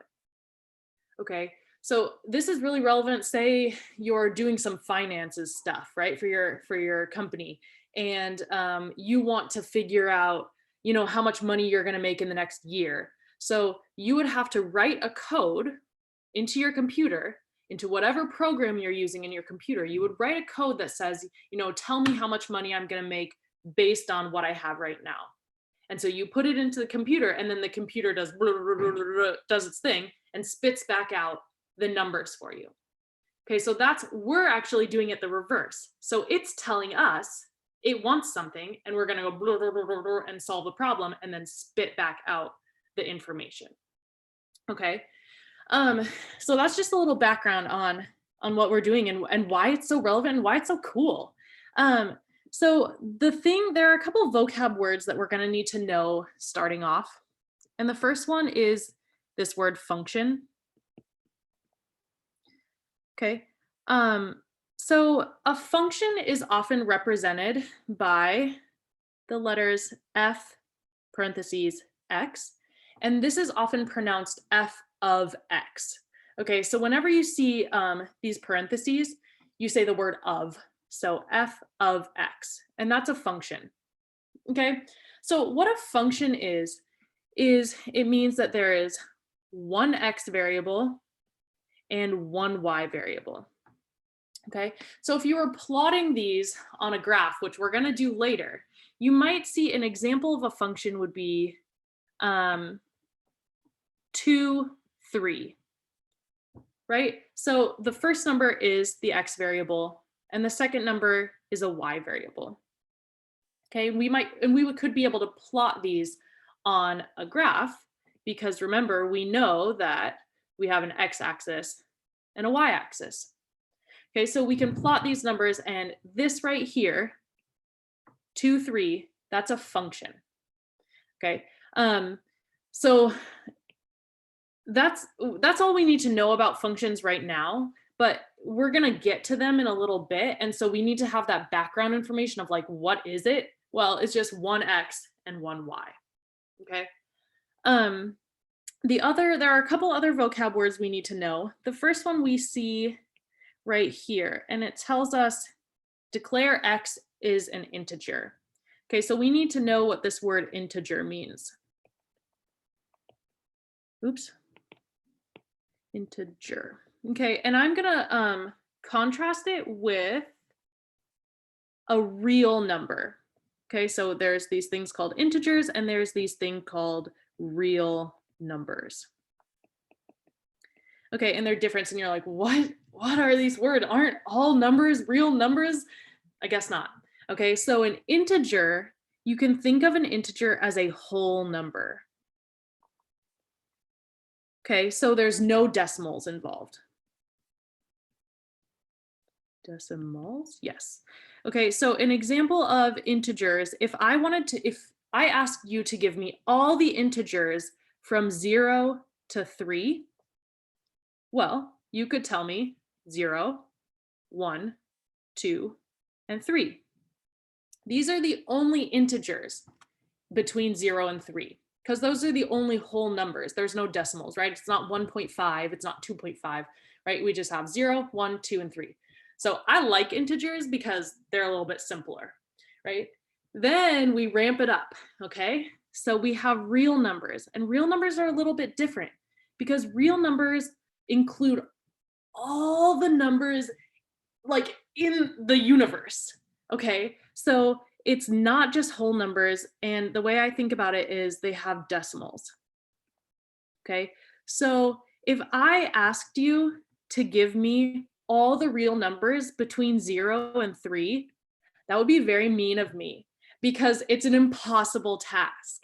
Okay, so what I would be asking you to do is say like, oh, it's 0.00001, okay, 0.00002, okay, you see what I'm saying? So you would have to count up, and I just did 4 zeros, but it's infinity, right? So it would be 0.00000000001, right? So there's no way you would ever be able to write out all of the real numbers between 0 and 3 because they're infinite.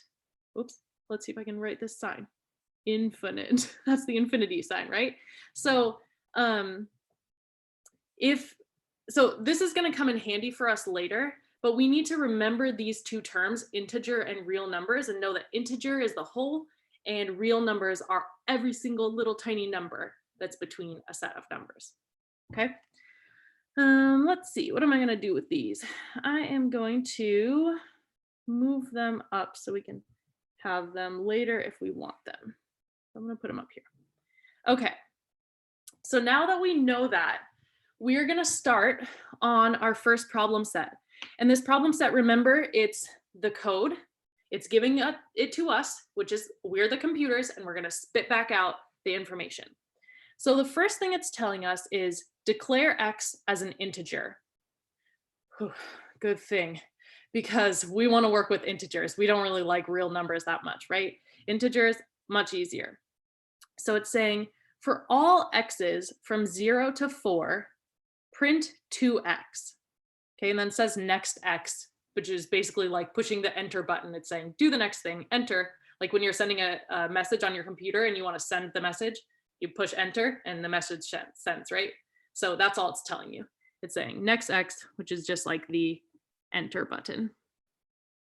Okay, so the way that we're going to do this is we're going to write it out in a table. Okay, so we have X's, okay, and we know that our X's, we're going from 0 to 4, and they're integers, so we can write them just the whole numbers, 0, 1, 2, 3, and 4. Okay. The next thing we're going to do is it gives us a function, or it gives us a code that it wants us to use to convert these X's into a different number. Okay, so what I'm going to do is write that code that it's giving us into my table. And that code is 2X. So I'm getting that from right here where it says print 2X. I'm going to just write that in my table because that's my code. And then what I'm going to do is I'm going to do the output, or the value that it wants us to get. So this is the value. So here's what happens. When I plug this, the X, into this equation, the 2X, it's going to give me this value. Okay, so let me show you how that looks. For the first one, X equals 0. So I'm going to do 2 times X, or 2 times 0. So I'm just plugging in X to my equation. Okay, and that's going to give me a certain value. Well, we know that's an easy one, right? Because 2 times 0 equals 0. So we can plug in our value as 0. Okay, and that's how I'm going to do the rest of them for the rest of the line. So the next one is 2 times X, and X equals 1. So I'm doing 2 times 1. And 2 times 1 equals 2. Okay, the next one, X equals 2. So I'm going to do 2 times 2. And this is going to give me 4. And just to clarify, if you're maybe unfamiliar with this type of notation, I'm drawing these parentheses right here, and those parentheses just means that you're multiplying the first number by the number inside the parentheses, okay? All right, I'm gonna do the last two, so X equals 3, 2 times 3, that equals 6, and 2 times 4, which equals 8. Okay, so this is your answer right here. So if somebody was, say you're a computer, somebody typed in, I want to know all of the answers for 2x from 0 to 4. What we would spit out for them as the computer, we would spit out these values. We would say 0, 2, 4, 6, and 8. Okay, so these are our answers right here that are highlighted. Okay, so I can make this one smaller. And if you are following along, you may have to write your work on a different piece of paper because they do kind of take a lot of space, because the best way to solve these problems is to write out a table. Okay, so let's see which one we'd want to do next. Let's do C, okay? Because you're not getting so lucky. I'm not doing every single problem for you. You're gonna have to do some on your own, okay? But I'll help you with some of the harder ones, okay? So it says, declare X an integer. Whew, good, okay? Because it's a real number. I mean, it's not a real number. And then for all X's from 2 to 8, print X squared. And then it says, do that for all of the X's, okay? So I can set up my table just how I had it before with my X's And this time I have from 2 to 8. So I'm going to start at 2. I'm going to go 3, 4, 5, 6, 7, 8. Okay, the equation that it's giving us, that it wants us to solve, is x squared. And then it wants us to spit out some values. Okay, so this is going to look very similar to what we did before. Okay, so if x equals 2, and we're using the equation x squared, then we're just going to have 2 squared, right? Because this 2 comes straight over here. So 2 squared is 4. So 4 is my value. When x equals 2, then the value is 4, using x squared. Okay, next one. X equals 3. So I'm going to bring the 3 over, and I have 3 squared. And 3 squared equals 9. So we're going to fill that in. Okay, and we're going to just continue going down the line. So now I'm going to say x equals 4. So I do 4 squared. 4 squared equals 16. And I'm pausing a second so that I can't just give you the answers. If you're following along, I'm going to make you think about them just for a second. Maybe I'm not going to tell you. Maybe I am. Okay. All right. The next one is 5 squared because x equals 5. So 5 squared equals 25. Okay. Then I can do 6 squared, and 6 squared equals 36. 7 squared. 7 squared equals 49. And my last one, 8 squared, which equals 64. Oh, man, all this math is making me thirsty. All right, so we've got our answers for question C now. Okay, so if we want to solve the equation x squared, and it's telling us to do it from 2 to 8, then we as the computer are going to spit out these values: 4, 9, 16, 25, 36, 49, and 64. Okay, so the answers are the highlighted portion of this table. Okay. All right. Are you ready to even take it up more? This is where the fun part starts, because we get to actually graph them, right? So we get to see, like, instead of just having a bunch of numbers, we actually get to put them on a graph and like see what they look like, which is pretty cool that you can like actually visualize numbers. Okay. So our code is getting more complex. Okay, so the instructions are the same here. Perform the instructions for each of the following programming codes as if you are the computer and your paper was the screen. Okay, so again, we are acting like the computer. So the paper is giving us the information and we are expected to spit out what it wants. Okay, but we have to figure out what it wants first, right? So what do we have here? Declare x an integer. Okay, good. We've been dealing with that, so we know how to do that, right? Remember, integers are whole numbers, so we're happy about that. Okay. Okay, now we have f of x equals x plus 1 times x minus 1 minus x squared. So we have a bit longer equation here, but all of them are pretty straightforward. We can solve this no problem, right? We can plus 1 to things and minus 1. We can find the square. We just did that, right? We found all the squares up here. So this will be an okay equation for us. Okay, now it's telling us initialize G as curly brackets. Okay, so these things right here, those are called curly brackets. Okay, and basically all that's telling you is initialize G as curly brackets. All it's telling you is put your final answer in brackets. Okay, that's all it's telling you. I know, it's like, why does it have to be so confusing? It's a great question. I don't know. Okay, and then it's saying for all x from -3 to 3, append x f of x to g. So this is the part that's telling you append, this word means put together.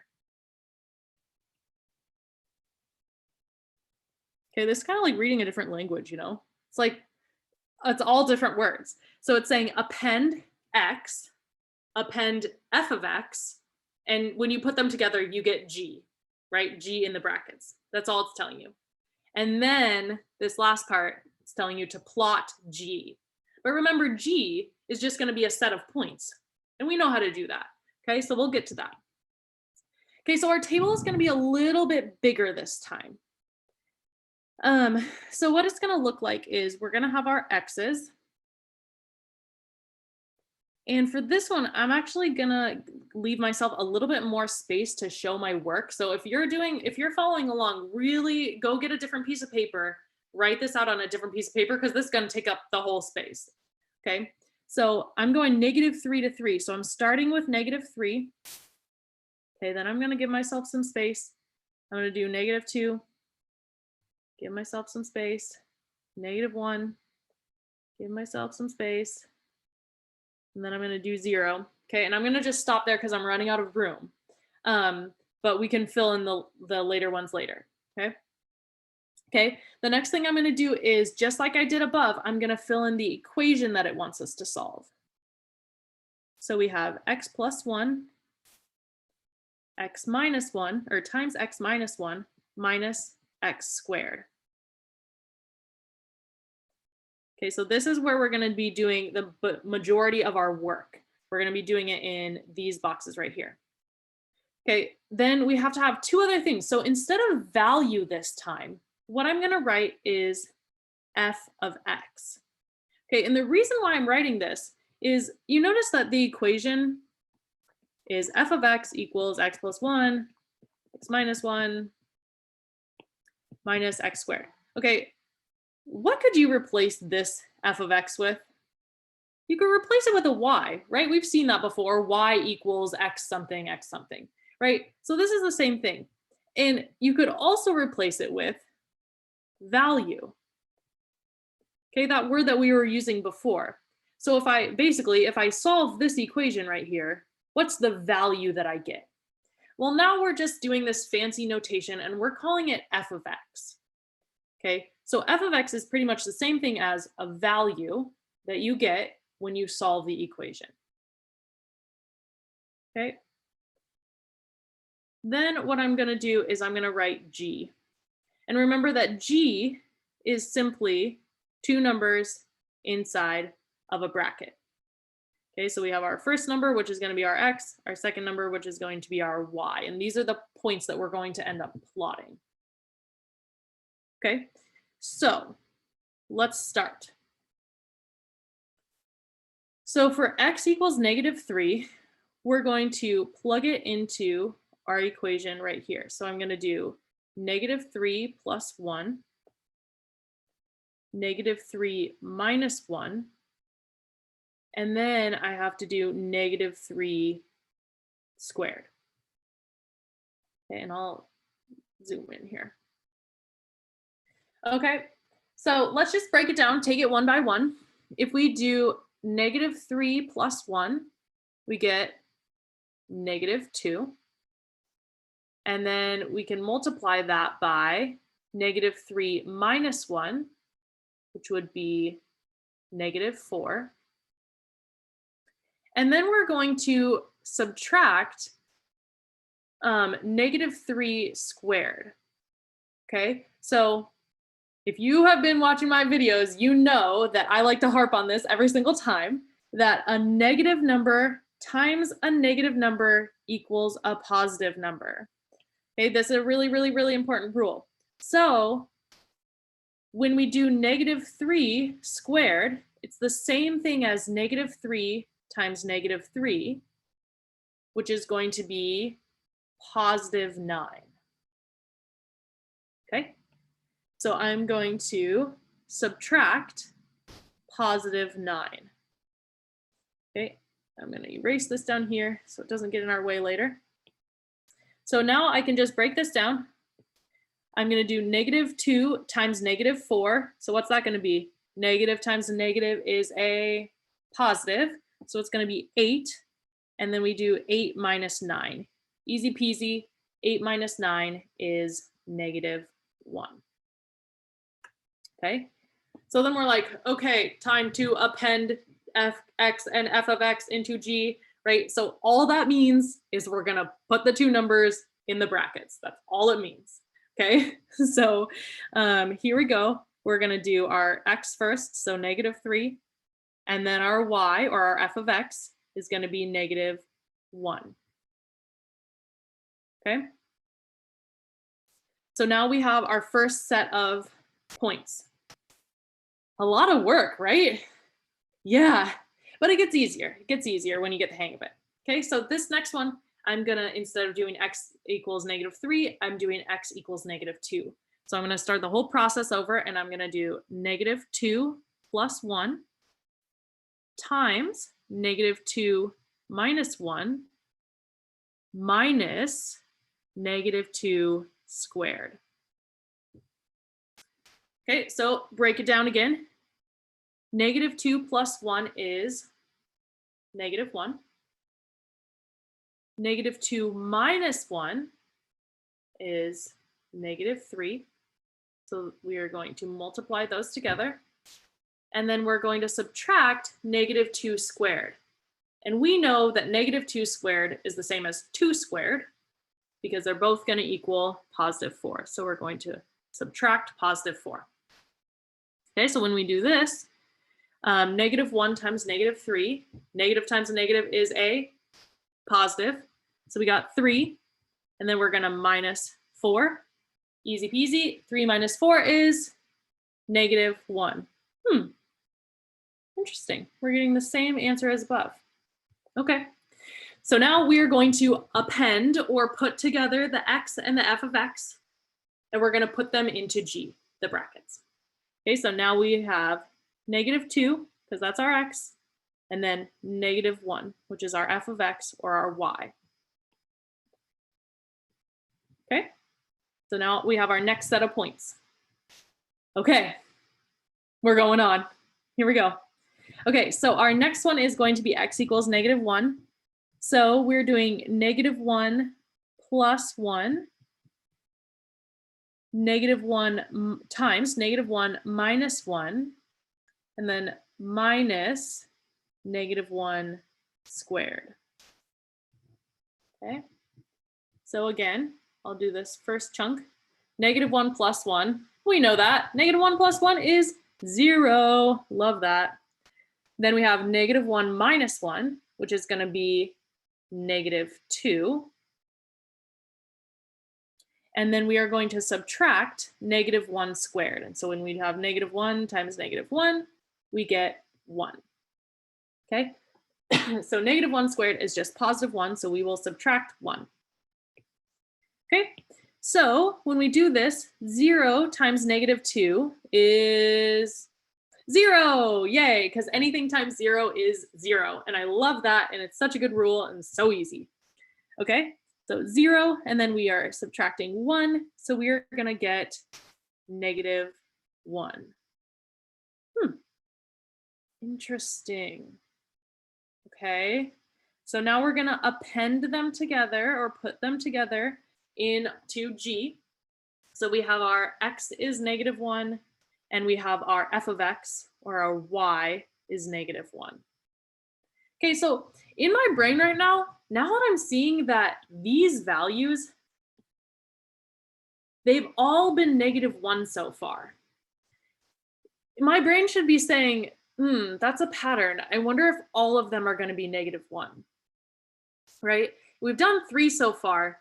And if you've done 3 and they've all equaled the same number, you can pretty much assume that then all the rest of them are also going to equal the same number. Okay, if you have this pattern going on. Now, you're not always going to get that lucky. It's not always going to be like that. But sometimes if you do a few of them and you're getting the exact same number, then you know that the rest of them are also going to be that exact same number. But just to make sure, let's do one more. And then from there, if it's the same, then we'll say they're all the same and we will plot it. Okay, we'll get to our last step, and that's the graphing step. Okay, so just to highlight, we've got 3 sets of points and we need to do the rest. Okay, so x equals 0. So we have 0 plus 1 times 0 minus 1 minus 0 squared. Okay, so I have 0 plus 1. 0 plus 1 is 1. Then I have 0 minus 1. So it's going to be -1. So I have 1 times -1 minus 0 squared. Anything tricky about that one? Nope. 0 times 0 equals 0. Okay, so 0 squared is still 0. Okay, so we have 1 times -1 minus 0. 1 times -1 is -1. And -1 minus 0 is -1. Okay, so we've confirmed that, okay, all of the rest of our answers are going to be -1. That's just how this equation up top, that's how this one works. It gives us the same number every single time. Remember, that's not how it's always going to be, but for this one, it is. Okay, so then we'll do this last thing where we will append them or put them together, and we have our 0 as x and -1 as y. Okay, so instead of doing all the rest of the work, I'm going to just write my table and I'm going to write my table and I'm going to write my numbers in, but I don't have to show my work because I know that all of them are going to be -1. So the other numbers I have are 1, 2, and 3, right? Because remember, if I go back up here, it told me to, and I'm highlighting this in red right now, it told us to go from -3 to 3. That's how I know which numbers I'm putting into my table. Okay, so I am not going to show my work for this because I know that these numbers are all going to be -1 in this column because all of them are. Okay, so then I can append them or put them together in my G. So I have 1 and -1. I have 2 and whoa, where'd we go? 2 and -1. And then I have 3 and -1. Okay, so these are all points that I am going to plot on a graph. Okay, see why I told you you needed a separate piece of paper? Because we are all over the place. Okay, so lucky for me, I'm gonna make this a little bit smaller so I give myself some space. Wouldn't that be cool if we could do that in real life with our pens and papers? That'd be so awesome. Okay, so now I'm gonna plot them. So when I'm plotting them, remember that you always need a y-axis and you always need an x-axis. Okay, and x always goes this way, y always goes this way. Okay, x and y. So since I have my numbers, these numbers right here, I'm gonna highlight them in purple. These are my x's. Okay, so I'm just gonna draw this purple right here to remind us those are x's. And we need a range, or I guess we need a range of numbers from -3 to 3. So I'm gonna write them on here. I'm gonna go -3, -2, -1. This middle one is 0. And then I have 1, 2, 3. Okay, so I have all the ones for my x-axis. And then really, the only one that I need to plot is y is -1, right? Because that's the only y's that I have. I could write some more up here. I could do 1, 2, 3, right? But I don't really need them, right? Because I'm only going to plot these numbers, our y-axis, and I have the only number I'm going to plot is -1. Okay, so let's look at, now we're going to look at our G's. This is really what they want us to plot. These two, this set of numbers, okay? But really, this set of numbers is the same thing as our purple numbers and our green numbers, okay? Remember, we just appended them or put them together into these yellow brackets. Okay, so the first one that I'm going to plot is this one up here, -3 and -1. So I go on my x-axis and I go to -3, and then I go to my y-axis and I go to -1. Okay, and I just draw a point. Okay, so I just have a point now at -3 and -1. Next one I go over to x is -2. I go down, and I shouldn't actually be writing points right there. I go over to x is -2, and then I go down to y is -1, and I draw a point there. Okay, next one, I go over to -1, I go down -1, and I draw a point here. And you can see how this is going, right?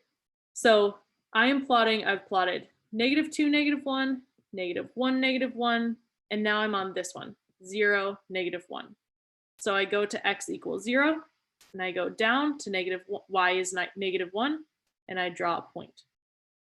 Okay, next one on my list, I'm boxing it. X is 1, y is -1, so I draw a point. Next one, x is 2, y is -1, so I draw a point. And then my last one, x is 3, y is -1, and I draw my last point. Okay, so this right here is the final thing that you need to do. And you're like, wait. Usually on a plot, I see the numbers are connected, or the dots are connected. And you're right, normally they are, but this is why it was important to know that we are plotting integers. Okay, because remember that integers are whole numbers.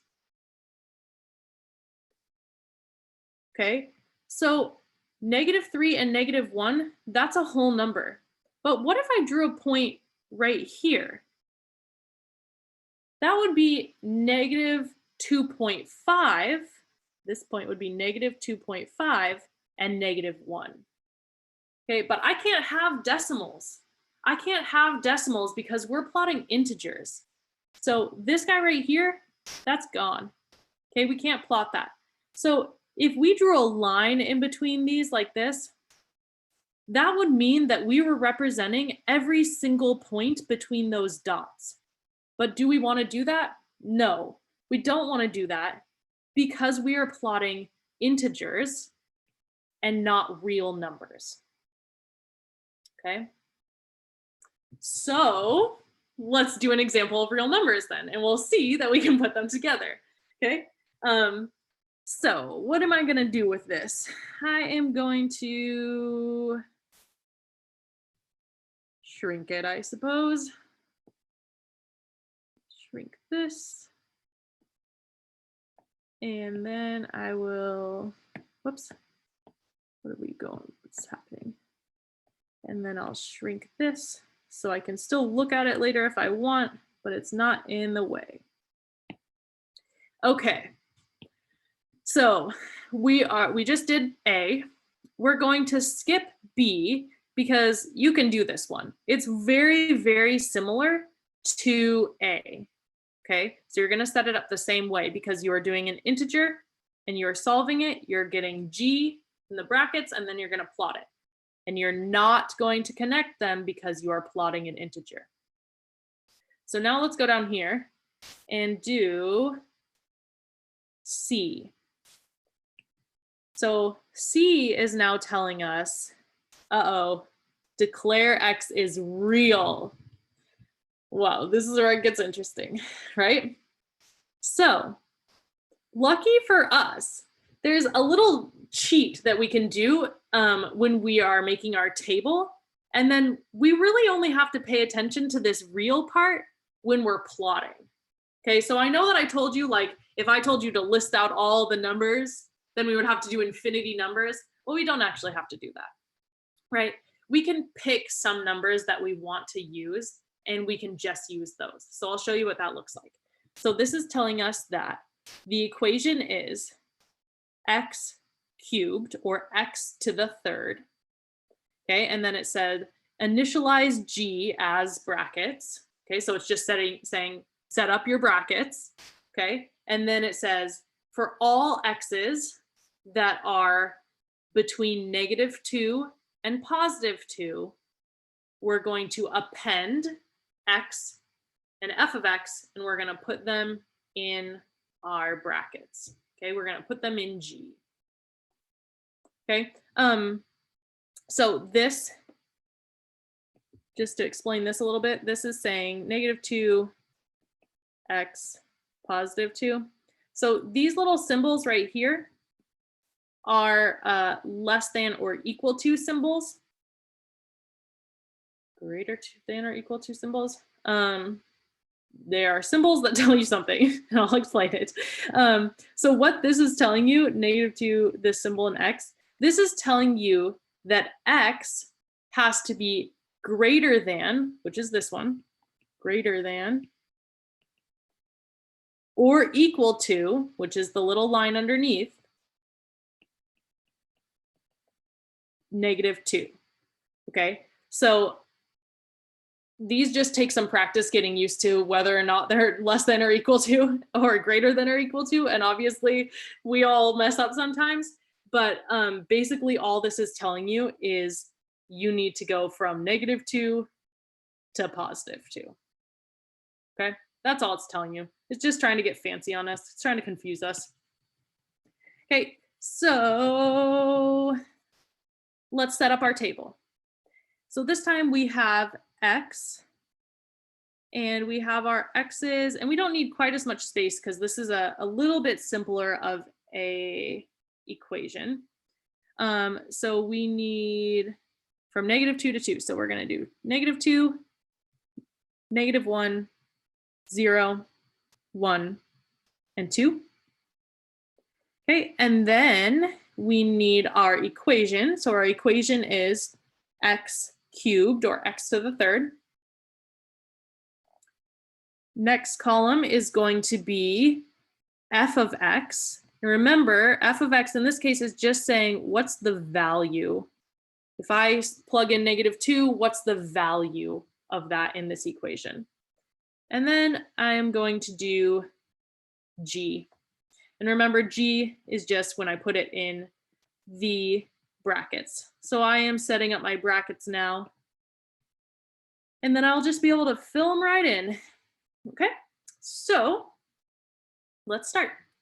So x cubed is our equation. So if x equals -2, then we plug in -2 cubed.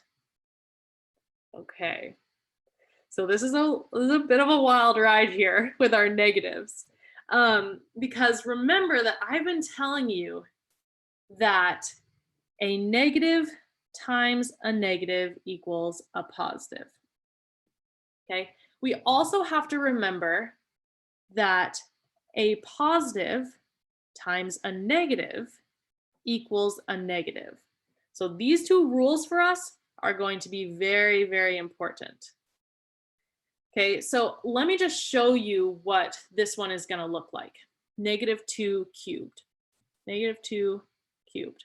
So what this means is -2 times -2 times -2. Okay, so when we put it out like that, it's a lot simpler. It's a lot easier to digest, and we can solve it how we've been solving the other ones, right? So we can just break it up into pieces.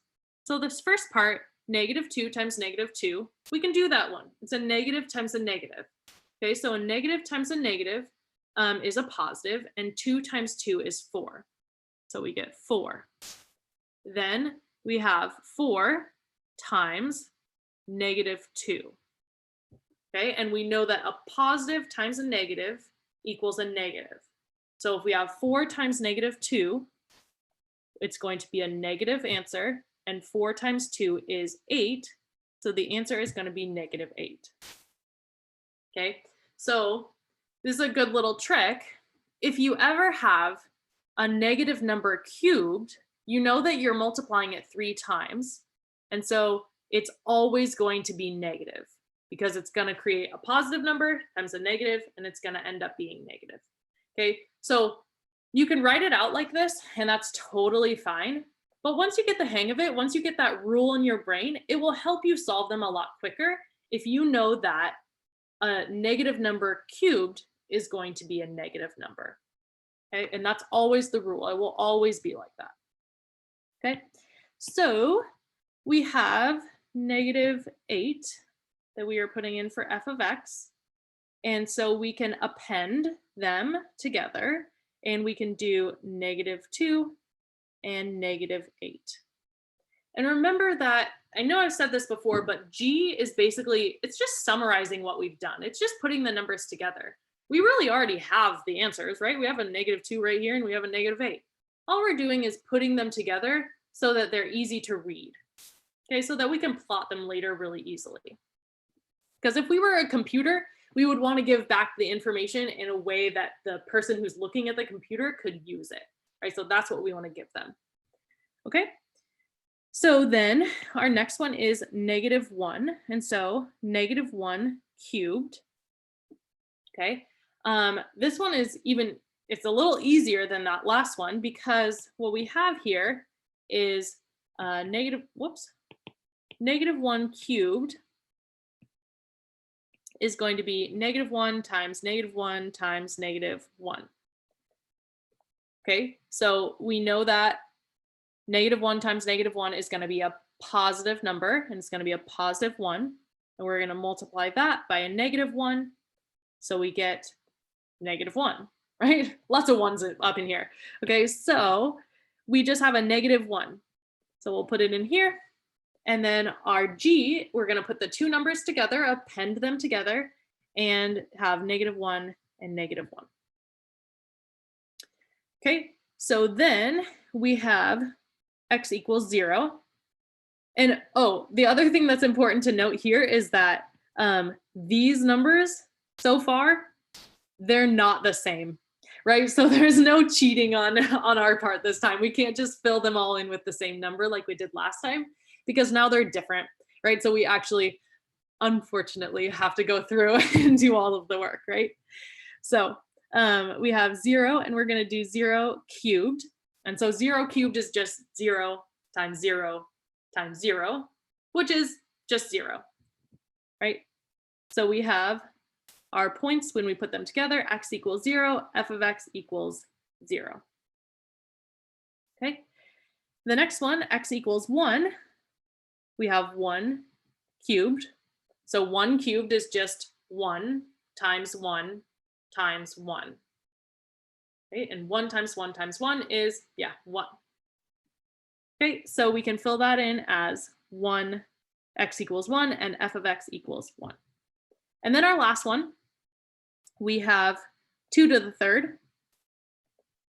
And 2 to the third is exactly like what we did down here, what I just highlighted, except there's no negatives involved, right? So if there's no negatives involved, all we're doing is 2 times 2 times 2, which we know is going to be 8, right? 2 times 2 equals 4 times 2 equals 8. So we have that. Okay, so when we put those numbers together, we have x equals 2 and f of x equals 8.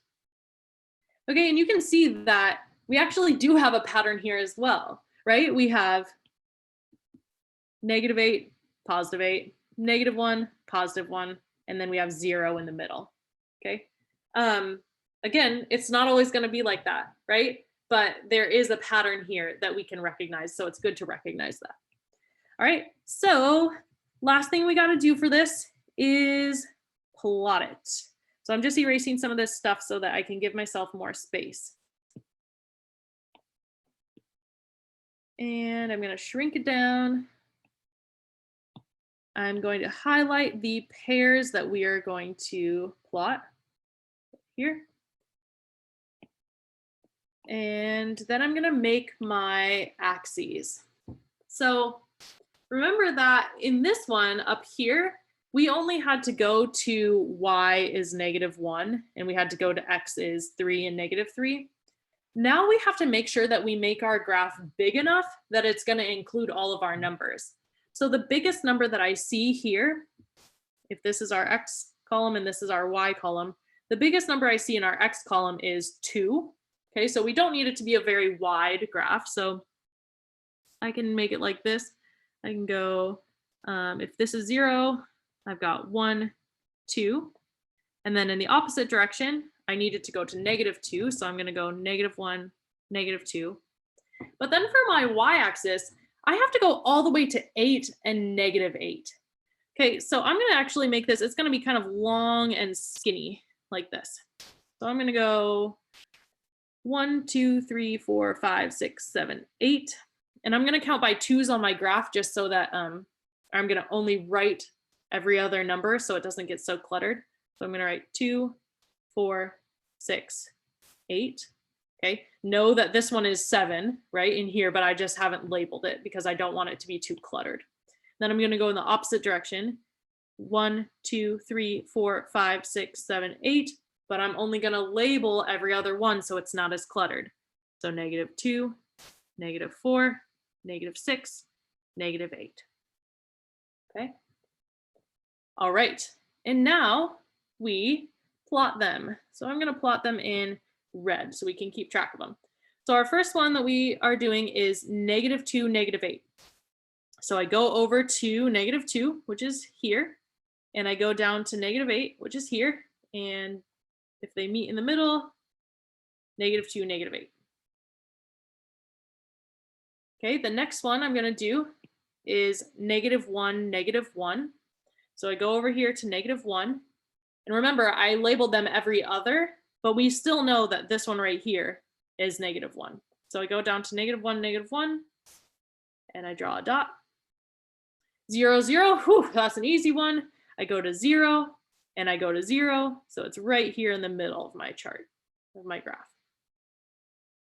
Okay, then I go to my next one, which is 1, 1. So I go over to x equals 1, and I go up to y equals 1, which is here, and I draw my dot. Okay, and then I go over to x equals 2, and I go all the way up to y equals 8, and I meet in the middle, and I draw my dot. Okay, so this is where we got last time, right? We drew the dots and we said, whoo, whoo, we're done, right? And we were happy about that. But this time we are plotting real numbers, right? And so this is different. We're not plotting integers. If we were plotting integers, we'd be done right now. Okay, but since we're plotting real numbers account for every single little tiny number that's between, right? It's not just the whole numbers. So what we have to do to represent that is we have to connect our lines or our dots by a line. Okay, so I'm going to go up and I'm going to connect my first 2 dots. I'm going to connect my second 2 dots. I'm going to connect these, and I'm going to connect these. Okay, so what I end up with is this fun curved line. It kind of looks like a kind of an S. It's called an S-shaped curve. Okay, so this is what we end up with. Okay, and remember, it's real, and so that's why we drew the lines. Okay, let's see, what is our time? We got 2:55. I think that's where we're gonna end today. So just as a little recap, we did from, for question number 1, we did problems A and C. So I'm gonna go back and highlight in green. You need to do questions B and D. Okay, so this is you have to do them on your own. Okay, for question number 2, we did A and C, and you need to do question B. Okay, and then it goes on to do, there are a few more questions, 3 through 6. And maybe we'll come back to those on Wednesday. I'm going to look ahead and see what the lesson, the packet lesson is for Wednesday. But we might come back and cover these just as a review to talk about things like real numbers, integers. What is that crazy? What are these curly brackets? What is G, right? So we want to review all of those things on Wednesday. Okay. In the meantime, if you're trying these on your own, which you should, text me questions and I can help you if you forget what any of these words mean or what to do. Okay, so I'm going to stop sharing, and there we go. Oh my gosh, this was an amazing. I learned so much, Miss Kaitlyn. Good. I'm glad. Yeah, this one was getting intense. It was. Oh my gosh. Thank you so much for that. Cam said her mother was so into it. Oh, really? That's awesome.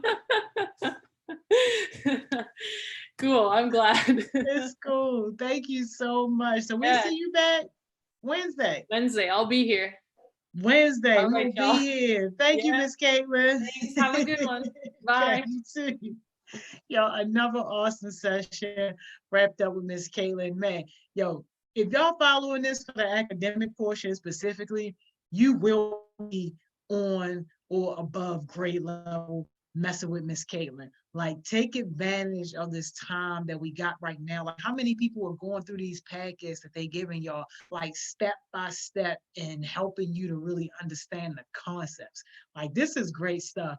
Man, thank you so much, Cam. You be rocking with us all day. It don't even matter. Got your little conditioner in your head and everything. Still rocking. Got mommy rocking with us. Hey, mom. Man, listen. Tell a friend to tell a friend. Success sessions. This is what you want to do. This is the place to be. We'll be doing that 2 tomorrow. 2 tomorrow. I don't think we don't have anything for 2 o'clock tomorrow. At least I won't be on live. On Tuesdays, I actually teach another class. But I know that I got you coming on one of these days to fill in for one of the 2 o'clock sessions. I got you Thursday, actually. Yeah. But no, the 2 o'clock hour tomorrow is actually free. So, but I'm excited, y'all. I'm excited about this week in particular and the upcoming weeks, because you could definitely start to see like some of the progress that some folks are making, especially when it comes to their goals and to their businesses and all that stuff. So I will see y'all tomorrow, 10 a.m. Tell a friend to tell a friend. This is where you need to be. Man, ain't no little break. I still be working. I just don't be on here on live, but I definitely still be working. So I'll see y'all tomorrow at 10.